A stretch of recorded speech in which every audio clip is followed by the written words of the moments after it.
السلام علیکم ورحمۃ اللہ وبرکاتہ۔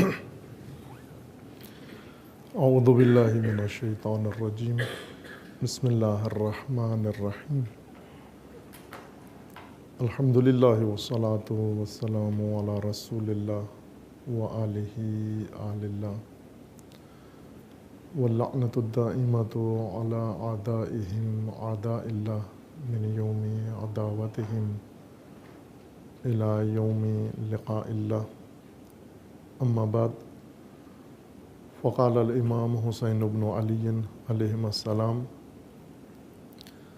انی لم اخرج عشرا ولا بطرا ولا مفسدا ولا ظالما، انما خرجت لطلب الاصلاح فی امت جدی، اريد ان آمر بالمعروف وانہا عن المنکر واسیر بسیرت جدی وابی علی بن ابی طالب، فمن قبلنی بقبول الحق فاللہ اولی بالحق، ومن رد علی هذا اصبر حتی یقضی اللہ بینی وبین القوم بالحق وهو خیر الحاکمین، وهذه وصیتی یا اخی الیک وما توفیقی الا باللہ علیہ توکلت والیہ انیب۔ خداوند تبارک و تعالیٰ کی بارگاہ میں شکر گزار ہیں اس توفیق پر کہ آپ اہل علم، اساتذہ و طلاب اور اس علمی مرکز کے اندر حاضر ہونے کی توفیق نصیب ہوئی، اور کچھ عرائض آپ کی خدمت میں پیش کرنے کے لیے سعادت نصیب ہوئی ہے۔ میں ان جملات کے ساتھ کہ برادر عزیز نے تعارف میں جو کچھ فرمایا، اپنی بزرگواری کا اظہار کیا، میں ایک طالب علم ہوں فقط، اور کچھ عرصہ قم کے علمی مرکز میں اساتذہ سے استفادہ کیا ہے، اور اب یہاں آپ عزیزان کی خدمت میں طالب علمانہ فرائض انجام دے رہا ہوں۔ موضوع جیسا کہ آپ مشاہدہ فرما رہے ہیں اور اعلان بھی ہوا ہے، فلسفہ کربلا ہے، اور وہ سبق جو ہمیں کربلا سے لینا ہے، حاصل کرنا ہے۔ عاشوراء و کربلا و قیام سید الشہداء علیہ الصلاۃ والسلام، اور شہادت امام حسین علیہ السلام اور آپ کے باوفا ساتھی، ان کی شہادت تاریخ کے بہت ہی نادر موضوعات میں سے ہے، جس کی طرف توجہ ہوئی ہے، اور کافی توجہ ہوئی ہے، اور غفلت بھی کافی ہوئی ہے۔ بہت سارے لوگوں نے توجہ کی اس موضوع پر، اہل سخن نے، اہل قلم نے، اور صاحبان علم نے اپنی مقدور بار حد تک اس موضوع کے بارے میں گفتگو بھی کی ہے، لکھا بھی ہے، اور تجزیہ و تحلیل بھی پیش کیا ہے۔ کتابی مواد بھی موجود ہے، اور اس کے علاوہ بھی دیگر، لیکن زیادہ غلبہ ظاہراً عقیدت مندوں کا ہے کہ کربلا کے متعلق عقیدت کا اظہار زیادہ کیا گیا ہے بجائے علمی کاوشوں کے، یا اس کا فلسفہ سمجھنے کے لیے، اس کا مقصد جاننے کے لیے، چونکہ علمی مراکز نے اس موضوع سے غفلت برتی ہے، تمام علمی مراکز نے، حتیٰ وہ طبقات جو مدعی ہیں اور ایک قسم کا اپنے آپ کو وارث سمجھتے ہیں اس موضوع کا، شہادت امام حسین علیہ السلام کا، ان کے علمی مراکز میں یہ موضوع بہت کم علمی کاوشوں کا موضوع قرار پایا ہے۔ میری مراد حتیٰ شیعہ مدارس و علمی مراکز میں بھی اس موضوع پر علمی سطح پر وہ کام نہیں ہوا جو ہونا چاہیے۔ البتہ عوامی سطح پر بہت کچھ ہو رہا ہے، اور عوام اتنا ہی کر سکتے ہیں کہ عقیدت و احترام بجا لا سکتے ہیں۔ کل پاکستان میں اور بعض دیگر ممالک میں یوم عاشور تھا، روزے شہادت سید الشہداء علیہ السلام تھا۔ اور جیسا کہ آپ نے سنا پورے ملک کے اندر پہلے تو لوگ ڈر رہے تھے کہ کیا ہوگا، چونکہ جو ہی محرم آتا ہے، عاشور نزدیک آتا ہے، ملکی حالات کے پیش نظر امن و امان کی بات چھڑ جاتی ہے کہ آیا پرخطر ہوگا یا امن سے گزرے گا۔ بہرکیف الحمدللہ امن سے گزر گیا، مجموعی طور پر کوئی ایسا بڑا حادثہ رونما نہیں ہوا۔ لیکن آخر میں میڈیا پر یا وہ ذریعے جن کے تحت عوام کو مطلع کیا جاتا ہے، سب ایک جملہ لکھتے ہیں، آج تو اخبار نہیں چھپے، کل آئیں گے، عاشورہ کی رپورٹنگ کل کے خبروں میں ہوگی، اور سب ایک جملہ جو مجھے یاد ہے بچپن سے اخباروں میں پڑھتے آئے ہیں اور ابھی اس عمر تک وہی جملہ کئی دہائیوں سے پڑھ رہے ہیں، وہ یہ کہ عاشورہ عقیدت و احترام سے منایا گیا۔ ہر سال یہ جملہ عاشورہ کے بعد گزارش کے طور پر، رپورٹ کے طور پر بتایا جاتا ہے کہ عقیدت و احترام سے منایا گیا۔ ایسا ہی ہوتا ہے، عقیدت و احترام عاشورہ کے موقع پر دیگر مواقع کی طرح، دیگر مناسبتوں کی طرح اظہار ہوتا ہے اس کا، لیکن اس کے علاوہ عقیدت و احترام سے آگے بات نہیں بڑھتی۔ کیوں نہیں بڑھتی؟ فلسفہ کربلا جاننے کے لیے عقیدت و احترام سے تھوڑا سا ہمیں ایک قدم یا چند قدم آگے آنا پڑے گا، تاکہ ہم سمجھ سکیں کہ یہ واقعہ کیوں رونما ہوا، کیسے رونما ہوا، کیا اسباب تھے، کیا عوامل تھے، محرکات اس کے کیا تھے جنہوں نے امام علیہ السلام کو اٹھایا اور جنہوں نے مقابلے میں حکومت وقت کو اٹھایا اور وہ آئے اور انہوں نے یہ دردناک واقعہ و ظلم انجام دیا ہے۔ خوب ظاہر ہے ہر چیز کی فلسفی جاننے کے لیے ہمیں عقیدت سے تھوڑا سا آگے بڑھنا پڑتا ہے، اس کی گہرائی میں جانا ہوتا ہے، اس کی تہ میں جانا ہوتا ہے، اس کے پس منظر کو دیکھنا لازمی ہوتا ہے۔ ہم بہت ساری گہری چیزوں کے قریب سے گزرتے ہیں جن میں گہرائی ہے، لیکن بڑی سادگی سے بعض اوقات گزر جاتے ہیں، اور واقعہ کربلا بھی انہی واقعات میں سے ہے جس کے اندر بڑی گہرائی اور بڑی گہرائی ہے، اور بعض لوگ بڑی سادگی سے اس کے قریب سے گزر گئے ہیں کہ نہیں گزرنا چاہیے تھا۔ اس مطلب کو میں آپ کی ذہن میں واضح کرنے کے لیے ایک مثال عرض کروں گا کہ مثلا ہم عام اشیاء کو دیکھیں اپنے ارد گرد ماحول میں، کہ بہت ساری چیزیں ہیں جن کے اندر بڑی گہرائی ہے لیکن ہم ان کی گہرائی کی طرف متوجہ نہیں ہوتے۔ مثلا یہی زمین جس کے اوپر ہم رہ رہے ہیں، بہت سارے دیہات اور گاؤں جہاں آباد ہیں اور ان کے اوپر انسان رہتے ہیں، کھیتی باڑی ہوتی ہے اور مویشی پالتے ہیں اور چرتے ہیں اور رہتے ہیں لوگ، اور کئی نسلیں گزر جاتی ہیں۔ اوپر زمین کے اوپر کھیل تماشا رہتا ہے، سرگرمیاں رہتی ہیں، لیکن اسی زمین کی گہرائی میں، اس کی تہ میں، اس کے نیچے معدنیات ہیں، اس کے نیچے بہت سارے ذخائر موجود ہیں۔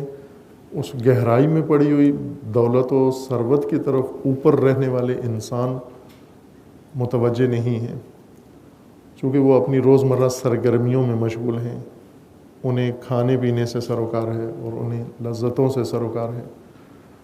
یہی علاقے جہاں سے آج پیٹرولیم نکل رہا ہے، کسی زمانے میں صرف اونٹ کی دوڑیں ہوتی تھیں اور گھوڑے دوڑتے تھے اور بھیڑیں چرتی تھیں، اور بدو بادیہ نشین ان علاقوں میں رہتے تھے، خیمے اکھاڑتے تھے، ایک موسم سے منتقل ہوتے تھے دوسرے موسم میں کہیں اور چلے جاتے تھے، اور انہیں خبر نہیں تھی کہ جس زمین کی سطح پہ ہم سطحی لوگ سطح زمین پہ رہتے ہیں، اس سطح کے نیچے اس کی گہرائی میں کیا ثروت چھپی ہوئی ہے، کیا دولت چھپی ہوئی ہے، کیا توانائی چھپی ہوئی ہے، کتنی طاقت موجود ہے اس کی گہرائی کے اندر۔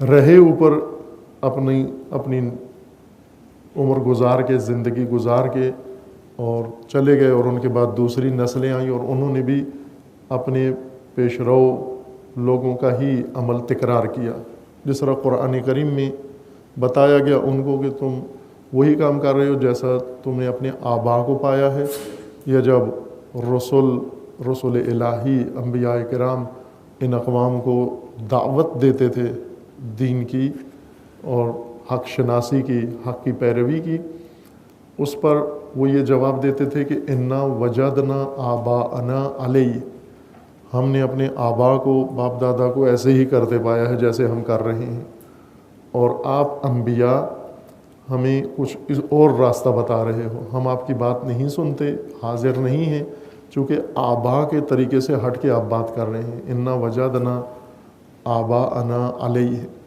آبا کو تو ہم نے یوں ہی کرتے پایا ہے، بس بتوں کی پوجا کرتے پایا ہے، اسی طرح قتل و غارت میں اور جنگ و جدل میں اور لوٹ مار میں ہم نے مصروف پایا ہے، آپ آ کر ہمیں کسی اور سمت میں ڈالنا چاہتے ہیں۔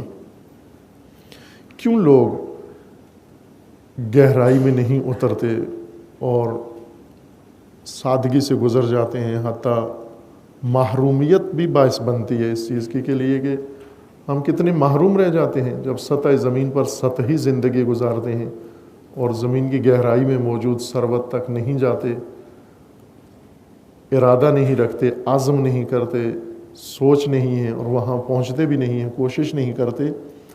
کتنی نسلیں محروم گزر جاتی ہیں اس سرزمین پر، اس سرزمین کی سطح پر رہتے ہوئے جس زمین کے نیچے ثروت ہے، دولت ہے، کتنی محروم نسلیں گزر گئی، فقیر نسلیں جو شاید روزانہ کے کھانے کو بھی محتاج تھے، ان کے قدموں کے نیچے، اس زمین کے نیچے، اس سطح کے نیچے خداوند تعالیٰ نے کتنی ثروت رکھی ہوئی تھی۔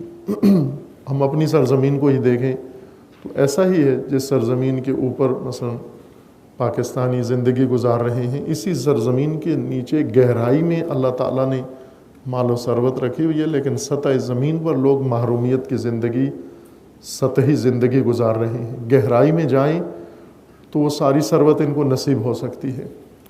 کیوں ہوتا ہے ایسے؟ ایک تو لا علمی کی وجہ سے ہے کہ سطح زمین پر رہنے والے سطحی لوگ گہرائی میں نہیں جاتے، چونکہ گہرائی میں موجود ثروت سے اور دولت سے نا آشنا ہیں، بے خبر ہیں، لا علم ہیں، یہ ایک وجہ ہے۔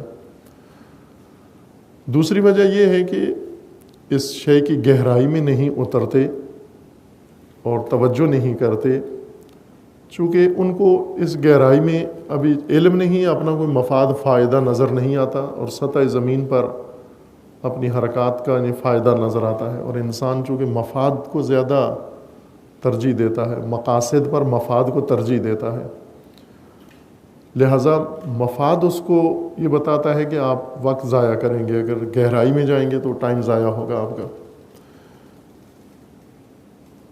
اور ایک وجہ یہ ہوتی ہے کہ اتنا بلوغ نہیں انسان کے اندر، اتنی رشد نہیں انسان کے اندر، فکری طور پر، عقلی طور پر، سوچ کے لحاظ سے، فہم کے لحاظ سے انسان ابھی بالغ نہیں ہوا، عقلی بلوغ اس کو نصیب نہیں ہوا۔ جسمانی طور پر ہو گیا ہے، وسائل کے لحاظ سے انسان بالغ ہے کہ اس عصر کا انسان جتنے وسائل اس کے پاس ہیں، اگر سابقہ ساری نسلوں کے وسائل اکٹھے کیے جائیں اور اس نسل حاضر کے وسائل جمع کریں تو اس کے وسائل پھر بھی زیادہ ہیں، وسائل زندگی۔ لیکن شعوری طور پر، عقلی طور پر ابھی اس بلوغ کو نہیں پہنچا، انسان بالغ نہیں ہوا، اس وجہ سے محروم ہے۔ ان گہرائی میں پہنچنے کے لیے بلوغ کی ضرورت ہے، فکری و عقلی بلوغ کی ضرورت ہے، کہ جو بسا انسان جسمانی طور پر بلوغ کو پہنچ جاتا ہے لیکن ذہن اس کا اتنا رشید و بالغ نہیں ہوتا۔ خوب یہ چیزیں باعث بنتی ہیں کہ ہم زمین کے اندر موجود، گہرائی میں موجود چیزوں سے محروم رہ جاتے ہیں اور بڑی سادگی سے ان کے قریب سے گزر جاتے ہیں۔ اور یہی مثال آپ لے لیں دین کے لیے، دین کی ایک سطح ہے اور دین کی گہرائی ہے۔ سطح دین کو دیکھنے والے عموماً دین کے بارے میں سطحی سوچ رکھتے ہیں، بڑی سادہ سی سرسری سی سوچ، انہی بدوؤں کی طرح جو کسی ریگستان کی سطح پر رہتے تھے اور انہیں صرف ریت نظر آتی تھی، لیکن جب بالغ لوگ آئے اور انہوں نے گہرائی میں دیکھا تو انہیں نیچے پیٹرولیم بھی نظر آیا۔ بہت گہرائی کے اندر. ہو بہو یہ مثال دین کی آپ لے لیں، قرآن کریم کی لے لیں، اور تعلیمات رسول و انبیاء و خصوصاً تعلیمات خاتم الرسول صلی اللہ علیہ وآلہ وسلم. جو کچھ اللہ تعالیٰ نے انسان کی ہدایت کے لیے دین کے نام پر منشور مقرر کیا ہے، قرآن کی صورت میں یہ منشور اتارا ہے، اور انسان کو انبیاء کرام نے و حضرت نے پہنچایا ہے، اور آپ کے اوصیاء نے، جانشینوں نے. یہ قرآن آج ہمارے پاس موجود ہے. اس کے اندر گہرائی ہے، ایک سطح ہے اس کی، الفاظ اس کی سطح ہیں، اور اس کے اندر بہت گہرائی ہے.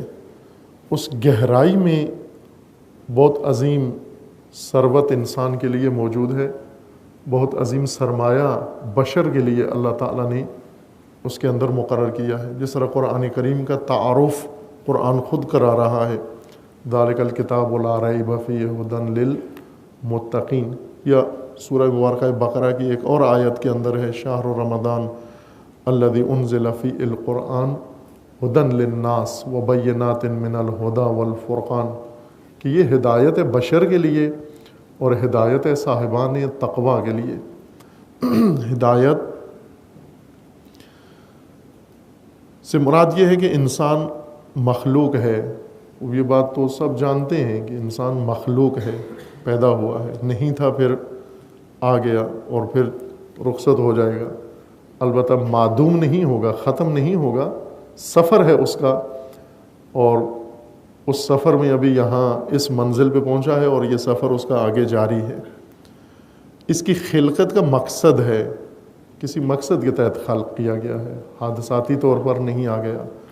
یوں نہیں ہوا کہ یہ مادی فعل و انفعال اور تاثیر و تأثر اور اس عمل و رد عمل کا نتیجہ انسان بن گیا، جس طرح سے بعضوں کا گمان ہے. قانون خلقت کا اللہ تعالیٰ کا، اور اس نظام خلقت میں انسان پیدا ہوا ہے. جس طرح قرآن کریم میں فرمان ہے کہ ہم نے انسان کو اسی مادے سے شروع کیا، لقد خلقنا الانسان من سلالۃ من طین. ہم نے انسان کو مٹی کے نچوڑ سے بنایا ہے. سلالہ سادہ مفہوم میں اس کا عرض کروں، جوس جس کو کہتے ہیں آپ، مٹی کو جوس نکالا، نچوڑا گیا، اس کا خالص حصہ گوہر جوہر نکالا، اور اس سے ہم نے انسان بنایا. ہر انسان، پہلا انسان حضرت آدم علیہ السلام اور آج کا انسان جو ماں باپ سے پیدا ہوتا ہے، یہ سب اسی قانون کے تحت بنتے ہیں. کیوں بنایا گیا انسان کو؟ ایک مقصد ہے اس کی حیات کا و زندگی کا. ہدایت کا مطلب یہ ہے کہ اس مقصد تک جانے کے لیے راستہ، آگہی اور رہنمائی اور اقدام جو کچھ انسان نے انجام دینا ہے تاکہ اس مقصد تک پہنچے جس کے لیے پیدا کیا گیا ہے. ہر وہ چیز جو مقصد تک پہنچنے کے لیے درکار ہے وہ لازمی، اس کا نام ہدایت ہے، اور یہی دین کے اندر، قرآن کریم کے اندر موجود ہے. لیکن قرآن کی ایک سطح ہے، دین کی سطح ہے. سطح کو دیکھنے والے، سطح کو نگاہ کرنے والے، میں معذرت کے ساتھ اب عرض کروں گا، اہل علم کی محفل ہے، کہ بعض الفاظ کا تلفظ رائج تلفظ ہی میں ادا کر رہا ہوں. ممکن ہے بعض صاحبان ادب بیٹھے ہوں گے یقیناً، اور وہ محسوس کر رہے ہوں گے کہ بعض الفاظ تلفظ ان کا صحیح لغوی طور پر نہیں ہے. سطح کہہ رہا ہوں میں بار بار عمدن، اور کہتے ہوئے الجھن بھی محسوس ہو رہی ہے. اصل تلفظ اس کا لغت سط ہے، سط، جیسے فتح ہے، فتح کہتے ہیں ہم اردو لہجے میں، اپنے مقامی لہجے میں، اسی طرح صحیح تلفظ اس لفظ کا سط ہے.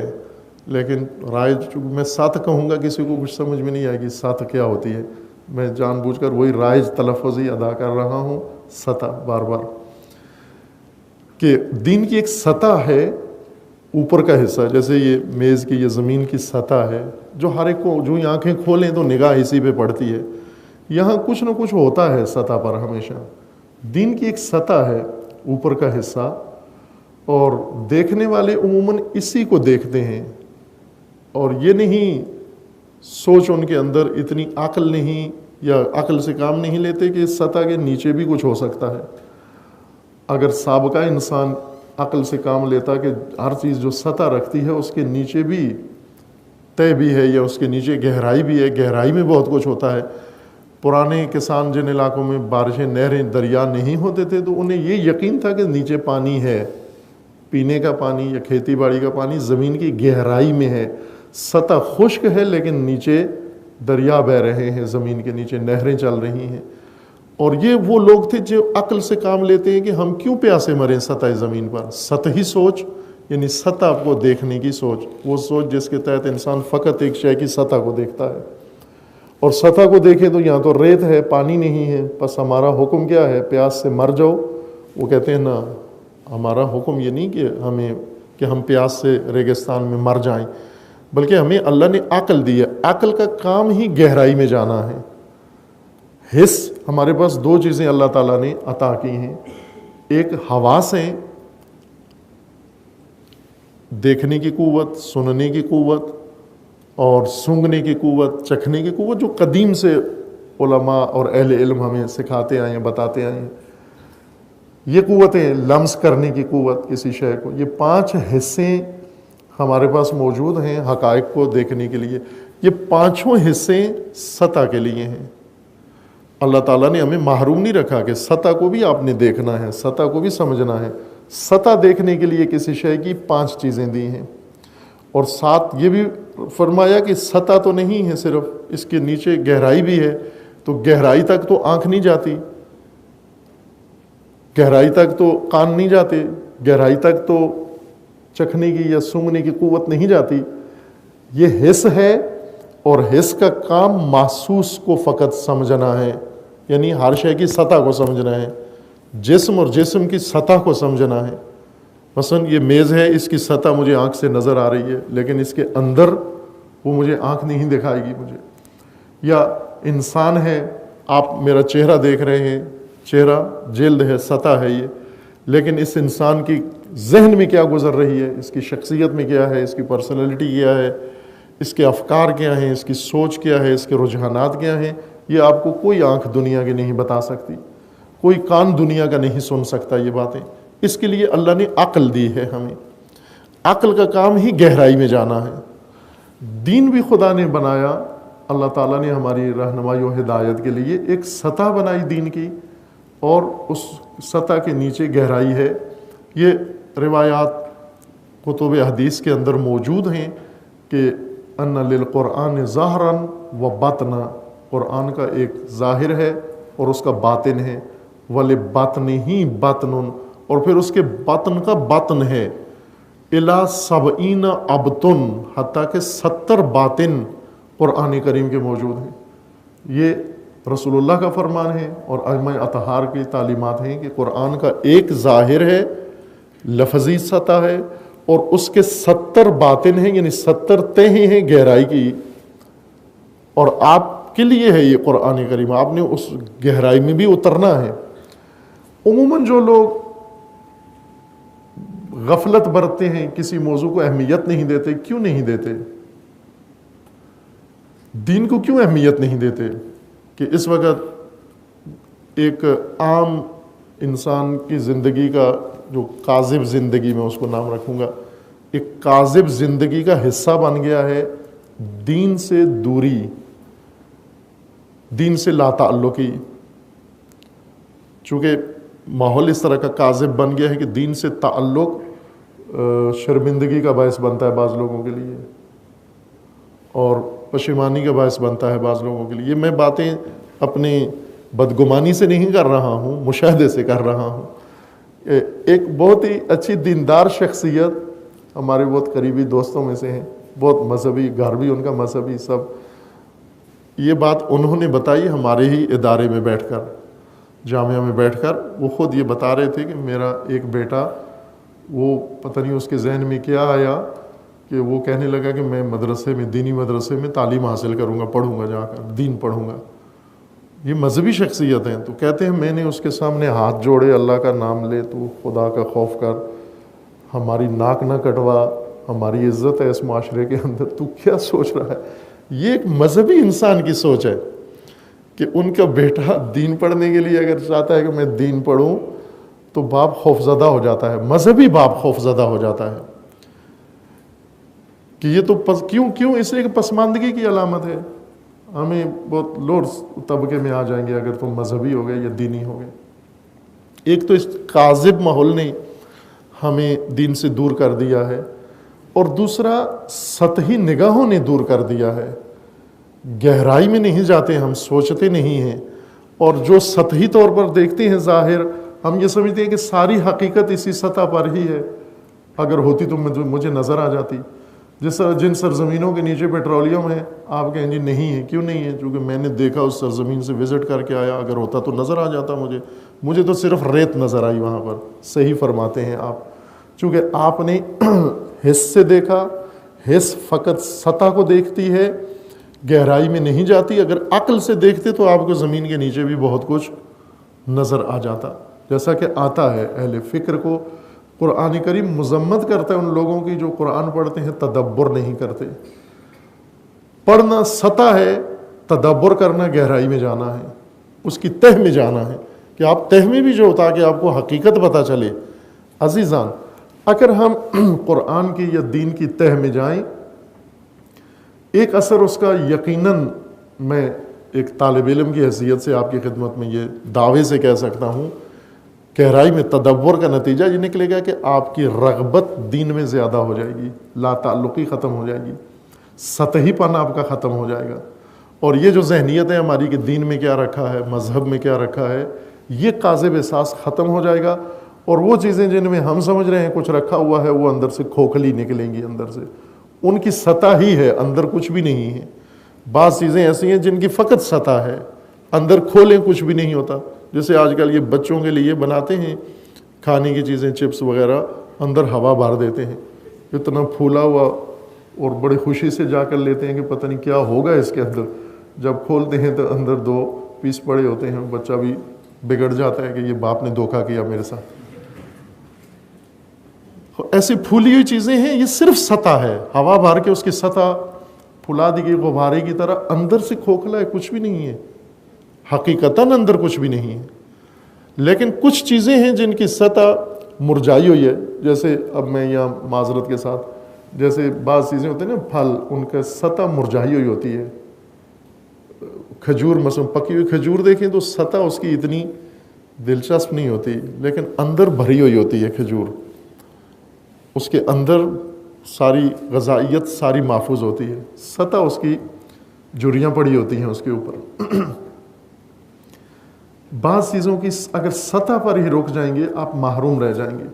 دین کے ساتھ یہ ٹریجڈی ہوئی ہے، دینداروں کے ساتھ ہوئی ہے، کہ یہ بات جو میں نے عرض کی ہے، یہ اصل امیر المومنین حضرت علی علیہ السلام کا فرمان ہے، قول ہے، کہ کچھ لوگ ایسے ہیں جن کی عقل ان کی آنکھوں میں ہے، یعنی سوچنے کا کام بھی فقط دیکھنے سے انجام دیتے ہیں، جو دیکھتے ہیں اسی پر اکتفا کر لیتے ہیں، اور عقل سے کام نہیں لیتے۔ عقل الگ شعبہ ہے انسان کا، اور آنکھ الگ ہے، عقل آنکھ میں نہ آئے۔ آنکھ اگر عقل میں چلی گئی، یہ خوب ہے کہ ہر چیز کو عقل کی آنکھ سے دیکھو، لیکن آنکھ کی عقل سے کسی چیز کو مت پرکھو۔ دھوکے ہوتے ہیں، آئے دن دھوکے ہوتے ہیں۔ میں سمجھتا ہوں کہ یقیناً یہ جمعیت جو تشریف فرما ہے یہاں پر، سارے چھوٹے بڑے بزرگ، اساتید و طلاب عزیز، سب کے ساتھ یہ اتفاق ہوا ہوگا کہ کسی نے آپ کو ضرور دھوکہ دیا ہوگا کسی نہ کسی کام میں، کہ آپ نے اس کو کچھ سمجھا تھا اور نکلا کچھ ہو۔ بس ممکن ہے یہ دوست ہو، ممکن ہے یہ رشتہ دار ہو، ممکن ہے یہ کوئی شاگرد ہو، ممکن ہے آپ کا کوئی بھی ساتھی ہو سکتا ہے، آپ نے اس کے بارے میں کوئی اور رائے قائم کی تھی اور وہ اندر سے نکلا کچھ اور۔ یہ تجربہ سب کا ہے، یہ نہیں کہہ سکتے کوئی بھی کہ مجھے آج تک ایسے تجربہ نہیں ہوا۔ اگر کوئی ہے ایسا تو پریشان ہونا چاہیے اس کے بارے میں، اس کا مطلب ہے اس کا لوگوں سے تعلق نہیں ہے۔ یہ سب کے ساتھ ہوتا ہے۔ کیوں ہوتا ہے ایسا کہ ہم کسی کے بارے میں ایک رائے قائم کرتے ہیں، وہ اندر سے کچھ اور نکلتا ہے؟ اس لیے کہ ہمیں کہا گیا ہے کہ دوستی کے لیے آپ 2 چیزوں سے کام لو، ایک آنکھ سے دیکھو اس کا ظاہر، اور دوسرا عقل سے پرکھو اس کا اعتماد، کہ آیا قابل بھروسہ اور قابل اعتماد ہے یا نہیں ہے۔ اگر آپ صرف آنکھ سے دیکھو گے، اس کی رنگت، اس کی کاد کاٹ، اس کا ظاہر، دھوکے میں آ جاؤ گے۔ اور اگر آپ نے اس کی عقل سے اس کو پرکھا، اس کی سیرت کو پرکھا، اس کی سوچ کو پرکھا، پھر آپ صحیح نتیجے پہ پہنچ جاؤ گے کہ چہ بسا اس ظاہری بناوٹ کے پیچھے وہ حقیقت نہیں ہے جو آپ کو آنکھ سے نظر آ رہی ہے۔ میں یہ درخواست کروں گا آپ کے اس مجلس کے توسط سے سب اہل علم، خصوصاً جو علمی مراکز میں جن کو توفیق ہے اللہ تعالیٰ نے آپ کو دی ہے کہ آپ تحصیل علم کے لیے آئیں، اور مستقبل کے آپ ہر چند آپ جاب کی فکر میں ہوتے ہیں، لیکن حقیقت میں عملی طور پر ملک اور مملکت کا نظام آپ لوگوں کے ہی ہاتھ میں ہوتا ہے، جو تعلیمی مراکز سے نکل کے کوئی نہ کوئی شعبہ سنبھال لیتے ہیں۔ ہم نے اس کا نام جاب رکھا ہوا ہے، لیکن ہے حقیقتاً آپ ذمہ دار افراد کسی نہ کسی شعبے کے، کہ اپنی نگاہوں میں، اپنی سوچوں میں گہرائی پیدا کریں، تدبر پیدا کریں، فکر پیدا کریں، اور آپ دین میں بالخصوص سطح دین کو نہ دیکھیں۔ سطح دین سے مراد میری یعنی یہ دیکھیں کہ لوگ کیا کر رہے ہیں، دیندار مسجدوں میں کیا ہوتا ہے، امام بارگاہوں میں کیا ہوتا ہے، جلوسوں میں کیا ہوتا ہے، جلسوں میں کیا ہوتا ہے، مجلسوں میں کیا ہوتا ہے، یہ سطح ہے دین کی، یہ رسومات ہیں۔ رسومات خداوند تعالیٰ نے نہیں بنائی، رسومات لوگوں نے خود بنائی ہیں۔ چونکہ عقیدت مند ہے، عقیدت مند کی خواہش ہوتی ہے کہ مجھے بھی تھوڑا سا موقع ملے تاکہ میں بھی تھوڑا سا اظہار کروں۔ مثلاً ابھی بھی آپ میں سے بھی بہت سارے چاہ رہے ہوں گے کہ مولانا چپ ہو جائے اور مجھے تھوڑا موقع ملے، میں کوئی قصیدہ مرثیہ، کوئی شعر ربائی میں سنا دوں تھوڑی سی آ کے۔ جذبہ ہے بالآخر اظہار، جذبہ باہر نکلنے کی کوشش کرتا ہے۔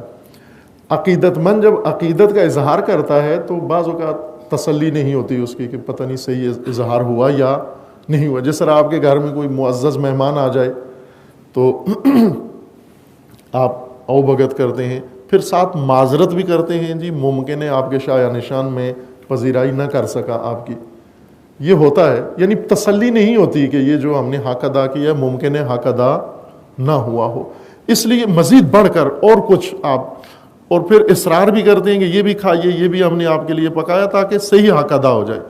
عقیدت مند ایسا ہی ہوتا ہے، مثلا ایک کام کر کے درود پڑھتا ہے، پھر کہتا ہے کہ شاید یہ حق ادا نہ ہوا، مجھے نعت بھی پڑھنی چاہیے ساتھ۔ نعت پڑھ کے پھر تسلی نہیں ہوتی اس کی کہ شاید یہ بھی ابھی صحیح حق ادا نہیں ہوا، تو وہ عقیدت کا جذبہ ٹھنڈا نہیں پڑتا، مزید ابھرتا ہے، اور جوں جوں وہ تقاضا کرتا ہے اظہار کا، انسان اظہار کے ذریعے ڈھونڈتا ہے۔ عقیدت کے جذبے کے اظہار کے ذریعوں کو رسومات کہتے ہیں، اور تسکین ملتی ہے اسے، عقیدت کے جذبے کو بڑی تسکین ملتی ہے اسے۔ اب یہ سطح ہے اس کام کی، یہ تو گہرائی نہیں ہے، یہ فلسفہ نہیں ہے اس کا، یہ عقیدت کے جذبے ہیں جو ادھر سے ادھر جا رہے ہیں۔ ہم نے یہ دیکھنا ہے کہ ادھر سے ادھر کیا آیا ہے۔ ہم دیندار ہیں، مذہبی ہیں، مذہب کا احترام و عقیدت ہمارے دلوں میں ہے، ہم نے مذہب کے لیے عقیدت کا اظہار کیا۔ مذہب نے ہمیں کیا دیا ہے، قرآن نے ہمیں کیا دیا ہے اور دینا ہے۔ ان اہم موضوعات میں سے ایک موضوع اہم انسانی موضوع بھی ہے، علمی موضوع بھی ہے اور دینی بھی ہے، کربلا، جس سے افسوسناک حد تک لا تعلقی برتی گئی ہے، غفلت برتی گئی ہے، انہی وجوہات کی بنا پر جن کی طرف اشارہ کیا میں نے مختصر، یا کم علمی کی وجہ سے، یا مشغلے کی وجہ سے۔ بسا اوقات انسان جیسے بچہ ہوتا ہے، اس کے اندر بلوغ نہیں ہوتا، آپ بچے کو لے جائیں جیولری کی مارکیٹ میں، لے جاتی ہیں خواتین اپنے ساتھ، بچے کو کوئی دلچسپی نہیں ہوتی جس چیز سے ماں کو دلچسپی ہے۔ ماں مثلا اٹھاتی ہے ایک شے بہت مہنگی، لاکھوں روپے قیمت ہے اس کی، اور بچہ اس کو دیکھنے کے لیے بھی تیار نہیں ہے، کیونکہ بچہ بالغ نہیں ہے، اسے نہیں پتا کہ یہ کتنی قیمتی چیز ہے۔ اس کی ساری نگاہیں کھلونے پہ لگی ہوئی ہیں، یا کسی ایسی چیز بھی جو بچگانہ ذہن کے مطابق ہے۔ وہ جسمانی بچہ ہے، لیکن بڑے بسا اوقات پڑھے لکھے روحانی بچے بن جاتے ہیں، ذہنی بچے ہوتے ہیں، کہ کربلا جیسے موضوع میں جب انہیں کوئی دلچسپی نہیں لگتی، یا دین میں یا قرآن میں انہیں کوئی چیز نظر نہیں آتی، یعنی بچے ہیں ابھی، آپ ان کو بڑی اچھی مارکیٹ میں لے آئے مانوی میں، لیکن انہیں کوئی دلچسپی نہیں ہے، کوئی چیز پسند نہیں آ رہی ہے، ان کے دل کو لگ نہیں رہی ہے، ان کو اس کی توجہ کھلونوں کی طرف ہے۔ یہ عدم بلوغ کی علامت ہے، کربلا سے دوری اور کربلا مثال کے طور پر عرض کروں، باقی موضوعات بھی ایسا ہی ہیں. یہ دوری انسان کے عدم بلوغ کی علامت ہے. اس لیے یہ شعر جو آپ کثرت سے سنتے رہتے ہیں، شاعر معروف شاعر کا شعر کہ انسان کو بیدار تو ہو لینے دو، ہر قوم پکارے گی ہمارے ہیں حسین. یہ خوب شعر ہے، بہت خوبصورت شعر ہے یہ، کہ کیوں نہیں ابھی کہہ رہے حسین ہمارے ہیں، اور نہیں اپنا سمجھ رہے اور عمل سے ظاہر نہیں کر رہے، اس لیے کہ ابھی بیدار نہیں ہوئے، بالغ نہیں ہوئے. انسان کو بیدار تو ہو لینے دو. اب ظاہر ہے انسانیت بیدار ہوگی، کرنی پڑے گی. بیٹھے بیٹھے بیدار نہیں ہوتی، سوئے سوئے بیدار نہیں ہوتی، مزید نیند گہری ہوتی ہے. بیدار کرنا پڑے گا، اور بیدار لوریوں سے نہیں ہوتی. بیدار کرنے کے لیے الگ اہتمام ہوتا ہے، بیدار کنندہ چیزیں الگ ہوتی ہیں. اس کو علامہ اقبال نے جو اصطلاح استعمال کی وہی کہتے ہیں بانگ. بانگ فارسی لفظ ہے. بانگ بیدار کرنے والی آواز. صرف آزان کو نہیں کہتے بانگ، بانگ فارسی لفظ ہے. ہر بیدار کرنے والی آواز، ہر اٹھا دینے والی آواز، اس کو بانگ کہتے ہیں. بانگ بیداری یا بانگ درا. بانگ درا اس آواز کو کہتے ہیں جو سوئے ہوئے قافلے کو اٹھائے کوچ کے لیے.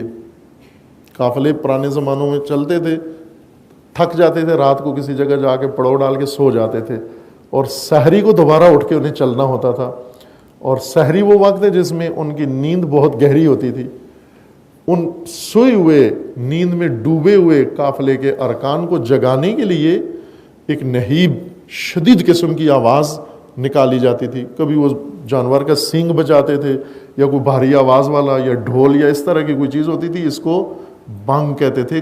سوئے ہوئے قافلے کو جگانے کے لیے جو آواز لگائی جاتی ہے وہ بانگ ہے. یا جرس، حافظ شیرازی کے بقول علامہ اقبال نے بانگ درا اس کے لیے لہذا مناسب لفظ چنا ہے. حافظ شیراز معروف فارسی شاعر ایرانی، اس نے اس کے لیے لفظ جرس ڈھونڈا ہے کہ مرا در منزل جانان،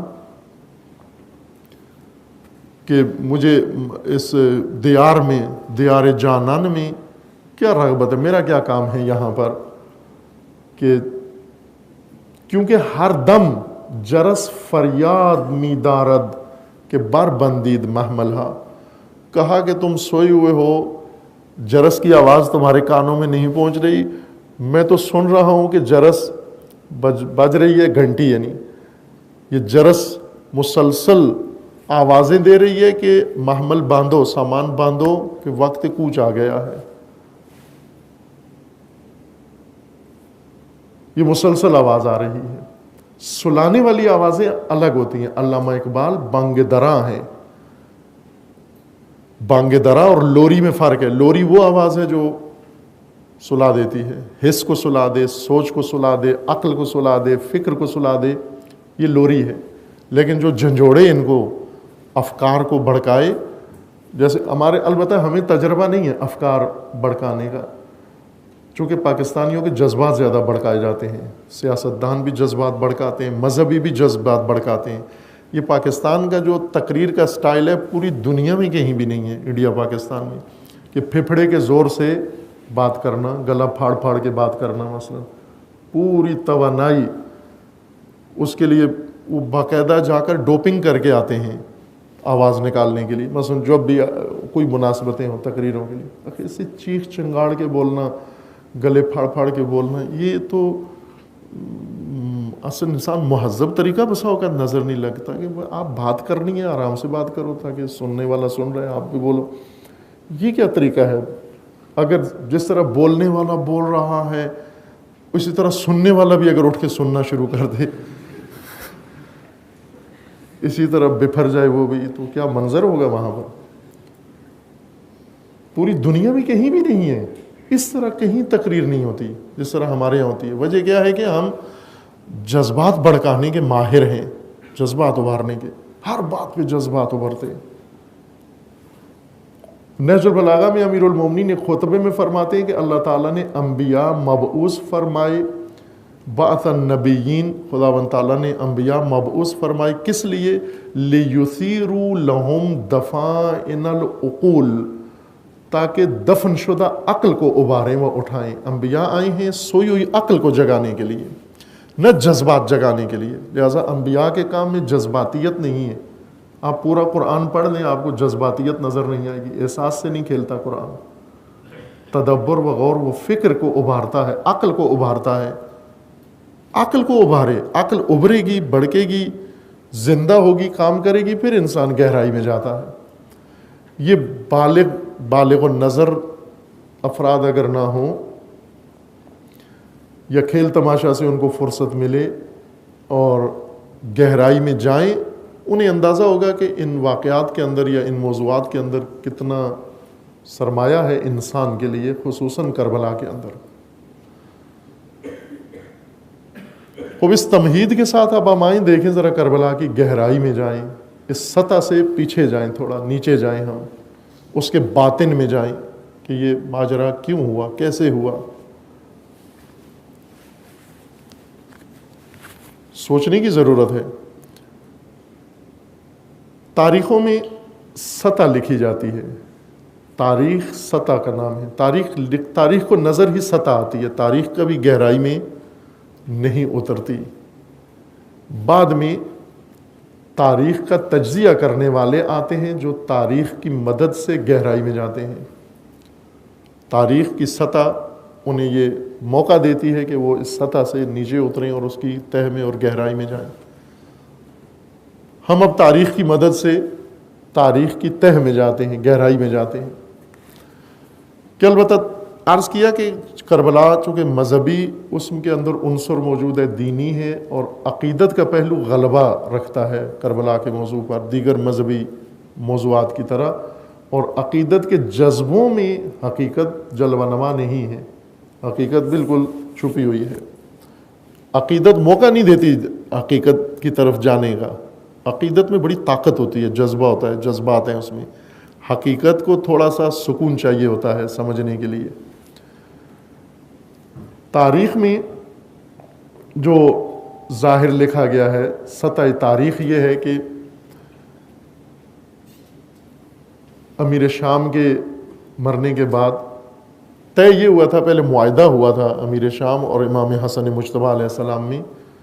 حالات اس طرح سے بن گئے تھے کہ وہ خود ایک عجیب، وہ بھی اسی کربلا جیسا اہم موضوع ہے، وہ بھی صلح امام حسن علیہ السلام، کہ عموماً سطحی نگاہیں رکھنے والے، ظاہر دیکھنے والے، وہ یہ تجزیہ کرتے ہیں کہ حتیٰ بعض لوگوں نے ٹی وی چینلز پر یہ بات کی، آپ نے سنی ہوگی کہ کیوں امام حسن، دو بھائی ہیں، بڑے بھائی چھوٹے بھائی، ایک ہی خاندان، ایک ہی تربیت، ایک ہی دین، ایک سب کچھ ہے، لیکن عمل بالکل دونوں کے الگ الگ ہیں۔ اور اسی حکومت کے ساتھ ایک صلح کرتا ہے اور اسی حکومت کے ساتھ دوسرا بھائی جنگ کرتا ہے۔ کیوں ہوا یہ کام؟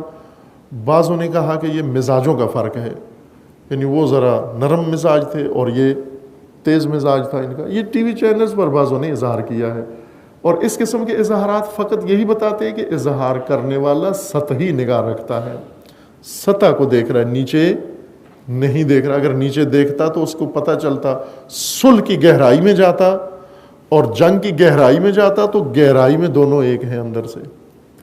وہ جنگ کی گہرائی بالکل صلح کے اسباب ہیں اس کے اندر، اور صلح کے اسباب کے اندر جنگ کے اسباب موجود ہیں اس کے اندر، کہ ابھی ہم صلح کو نہیں دیکھ رہے، پھر انشاءاللہ کبھی موقع ملا اس مناسبت سے کبھی آپ کی خدمت میں یا کسی اور جگہ تو عرض کروں گا کہ البتہ ہوا ہے، اس متعلق تجزیہ پہلے ہو چکا ہے، لیکن دوسری جگہوں پر۔ اس معاہدے کے تحت حکومت موروثی نہیں ہوگی، بلکہ امیر شام اپنے بعد یہ حکومت لوٹا دیں گے امام حسن مجتبیٰ کو، یا امام حسن مجتبیٰ کے جانشین کو لوٹا دیں گے، جب تک ان حالات کے تناظر میں یہ صلح نامہ ہوا۔ اس صلح نامے کے مطابق امام حسن علیہ السلام نے جتنی عرصہ امیر شام زندہ تھا، امام حسن نے کچھ بھی نہیں کیا، امام حسین علیہ السلام نے خاموشی سے زندگی بسر کی۔ امیر شام نے اپنے بیٹے یزید کو اپنا جانشین قرار دیا، یہ بہت ساری شخصیات کو مسلمانوں کو ناگوار گزرا کہ یہ تو طے نہیں تھا، یہ ایسے نہیں ہونا چاہیے تھا، چونکہ یہ پہلی دفعہ ہے کہ حکومت موروثی بنتی جا رہی ہے۔ اس پر اعتراض کیا بہت سارے لوگوں نے، لیکن ظاہر حکومت کے وسائل، آج جمہوری حکومتیں اتنی مستبد حکومتیں ہیں کہ لوگ جرأت نہیں کرتے اظہار کریں، اور ملوکیت کی حکومتیں، آمریت کی حکومتیں، ان میں انسان کی سانس مشکل سے چلتی ہے۔ استبدادی حکومتیں، آپ کو شاید تجربہ ہوگا، استبدادی بزرگ بیٹھے ہوئے ہیں بعض، ضیاء الحق کے، مارشل لا کا، کہ استبدادی حکومت کا عمل کیا ہوتا ہے، کس طرح کی ہوتی ہے۔ اور یہ بھی حالانکہ نرم استبداد تھا، اس کے اندر مکاری بھی شامل تھی، لیکن اگر ہیں اس وقت دنیا میں استبدادی حکومتیں موجود ہیں، آمریت موجود ہے، عرب ملک جتنے بھی ہیں سب کے اندر استبدادی حکومت ہے، جتنے عرب ممالک ہیں سب میں، اور وہاں آپ جائیں تو واقعاً دم گھٹتا ہے انسان کا، سانس رک جاتی ہے، سوائے لیبر کے، کاریگروں کے، یا جو معیشت کی نگاہ سے جاتے ہیں اور وہاں جا کے ان کو صرف پیسہ کمانا ہے وہاں، اور وہاں جا کر ان کے حرکات و سکنات دیکھیں، بالکل سدھائے ہوئے ایک حیوان کی طرح زندگی بسر کر رہے ہوتے ہیں، آنکھ نہیں اوپر اٹھاتے۔ یہ ہمارے ملک سے گئے ہوئے لوگ آنکھ نہیں اٹھائے۔ یہ پاکستان میں چند دن پہلے ایک شخصیت سے گفتگو ہو رہی تھی کہ یہی لوگ جو یہاں نہ سگنل کا احترام کرتے ہیں، نہ بچوں کا احترام کرتے ہیں، نہ خواتین کا احترام کرتے ہیں، اور گاڑیاں چلاتے نہیں اڑاتے ہیں، یہی جب چلے جاتے ہیں عرب ملکوں میں تو وہاں دیکھیں کس طرح انسان کے بچے کی طرح گاڑی چلاتے ہیں، کہ آنکھ نہیں اٹھاتے وہاں پر۔ کیوں آنکھ نہیں اٹھاتے؟ چونکہ حکومت اس طرح کی ہے کہ وہ فوراً ہاتھ کاٹ دیں گے، گلا کاٹ دیں گے، جو چیز سامنے آئی کاٹ دیں گے۔ اس لیے وہاں دم سانس لینے کی بھی کسی میں طاقت نہیں ہے، اور ان کو صرف سروکار ہوتا ہے کہ ہم کیوں سانس لیں، جب سانس لیے بغیر ہمیں ملتی ہے، تنخواہ مل رہی ہے تو کافی ہے، ہمارا تو گھر چلنا چاہیے۔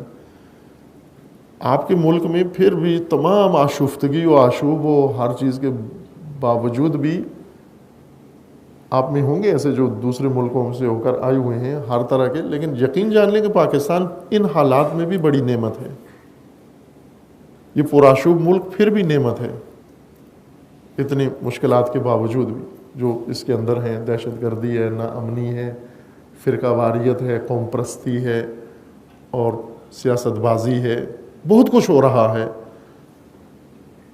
اب ان ٹی وی چینلز نے تو ذہن اتنے مفلوج کر دیے ہیں پاکستانیوں کے، سب گولیاں کھا رہے ہیں، بیمار نہیں ہیں لیکن میڈیسن پہ چلتے ہیں سارے۔ اگر آپ، میں بعضوں سے کہا ہے کہ آپ ٹی وی دیکھنا چھوڑ دیں، میڈیسن سے بھی جان چھوٹ جائے گی، بالکل آپ نارمل ہو جائیں گے، کوئی ٹینشن، کوئی چڑچڑاپن نہیں ہے۔ استبدادی حکومتوں میں جرأت نہیں ہوتی کسی کے اظہار کی، اس وجہ سے یہ عمل ہوا، اور اکثریت خاموش رہی۔ خاموشی کو رضا سمجھا جاتا ہے سیاست کی دنیا میں، آپ خاموش ہیں تو آپ بھی راضی ہیں، اور اتفاقاً علم کی دنیا میں بھی ایسا ہی ہے، سیاست کی دنیا میں ایسا ہے کہ اگر آپ خاموش ہیں کسی ماجرا پر تو آپ اس میں شامل سمجھے جائیں گے۔ دین کا حکم بھی یہی ہے، جو خاموش ہے، مثلا کسی اگر ظلم پر کوئی خاموش ہے تو وہ ظالم ہی سمجھا جاتا ہے، اگر کوئی قتل پر خاموش ہے وہ قاتل کے ساتھ ہے۔ ظالم کو جو نہ روکے وہ ظالم کے ساتھ ہے، قاتل کو جو نہ ٹوکے وہ قاتل کے ساتھ ہے۔ ہم امن چاہتے ہیں، ہم امن چاہتے ہیں، کس طرح ہے شعر آگے ہے کسی کو یاد؟ ہم امن چاہتے ہیں مگر جنگ کے سوا، گر جنگ لازمی ہے تو پھر جنگ ہی صحیح۔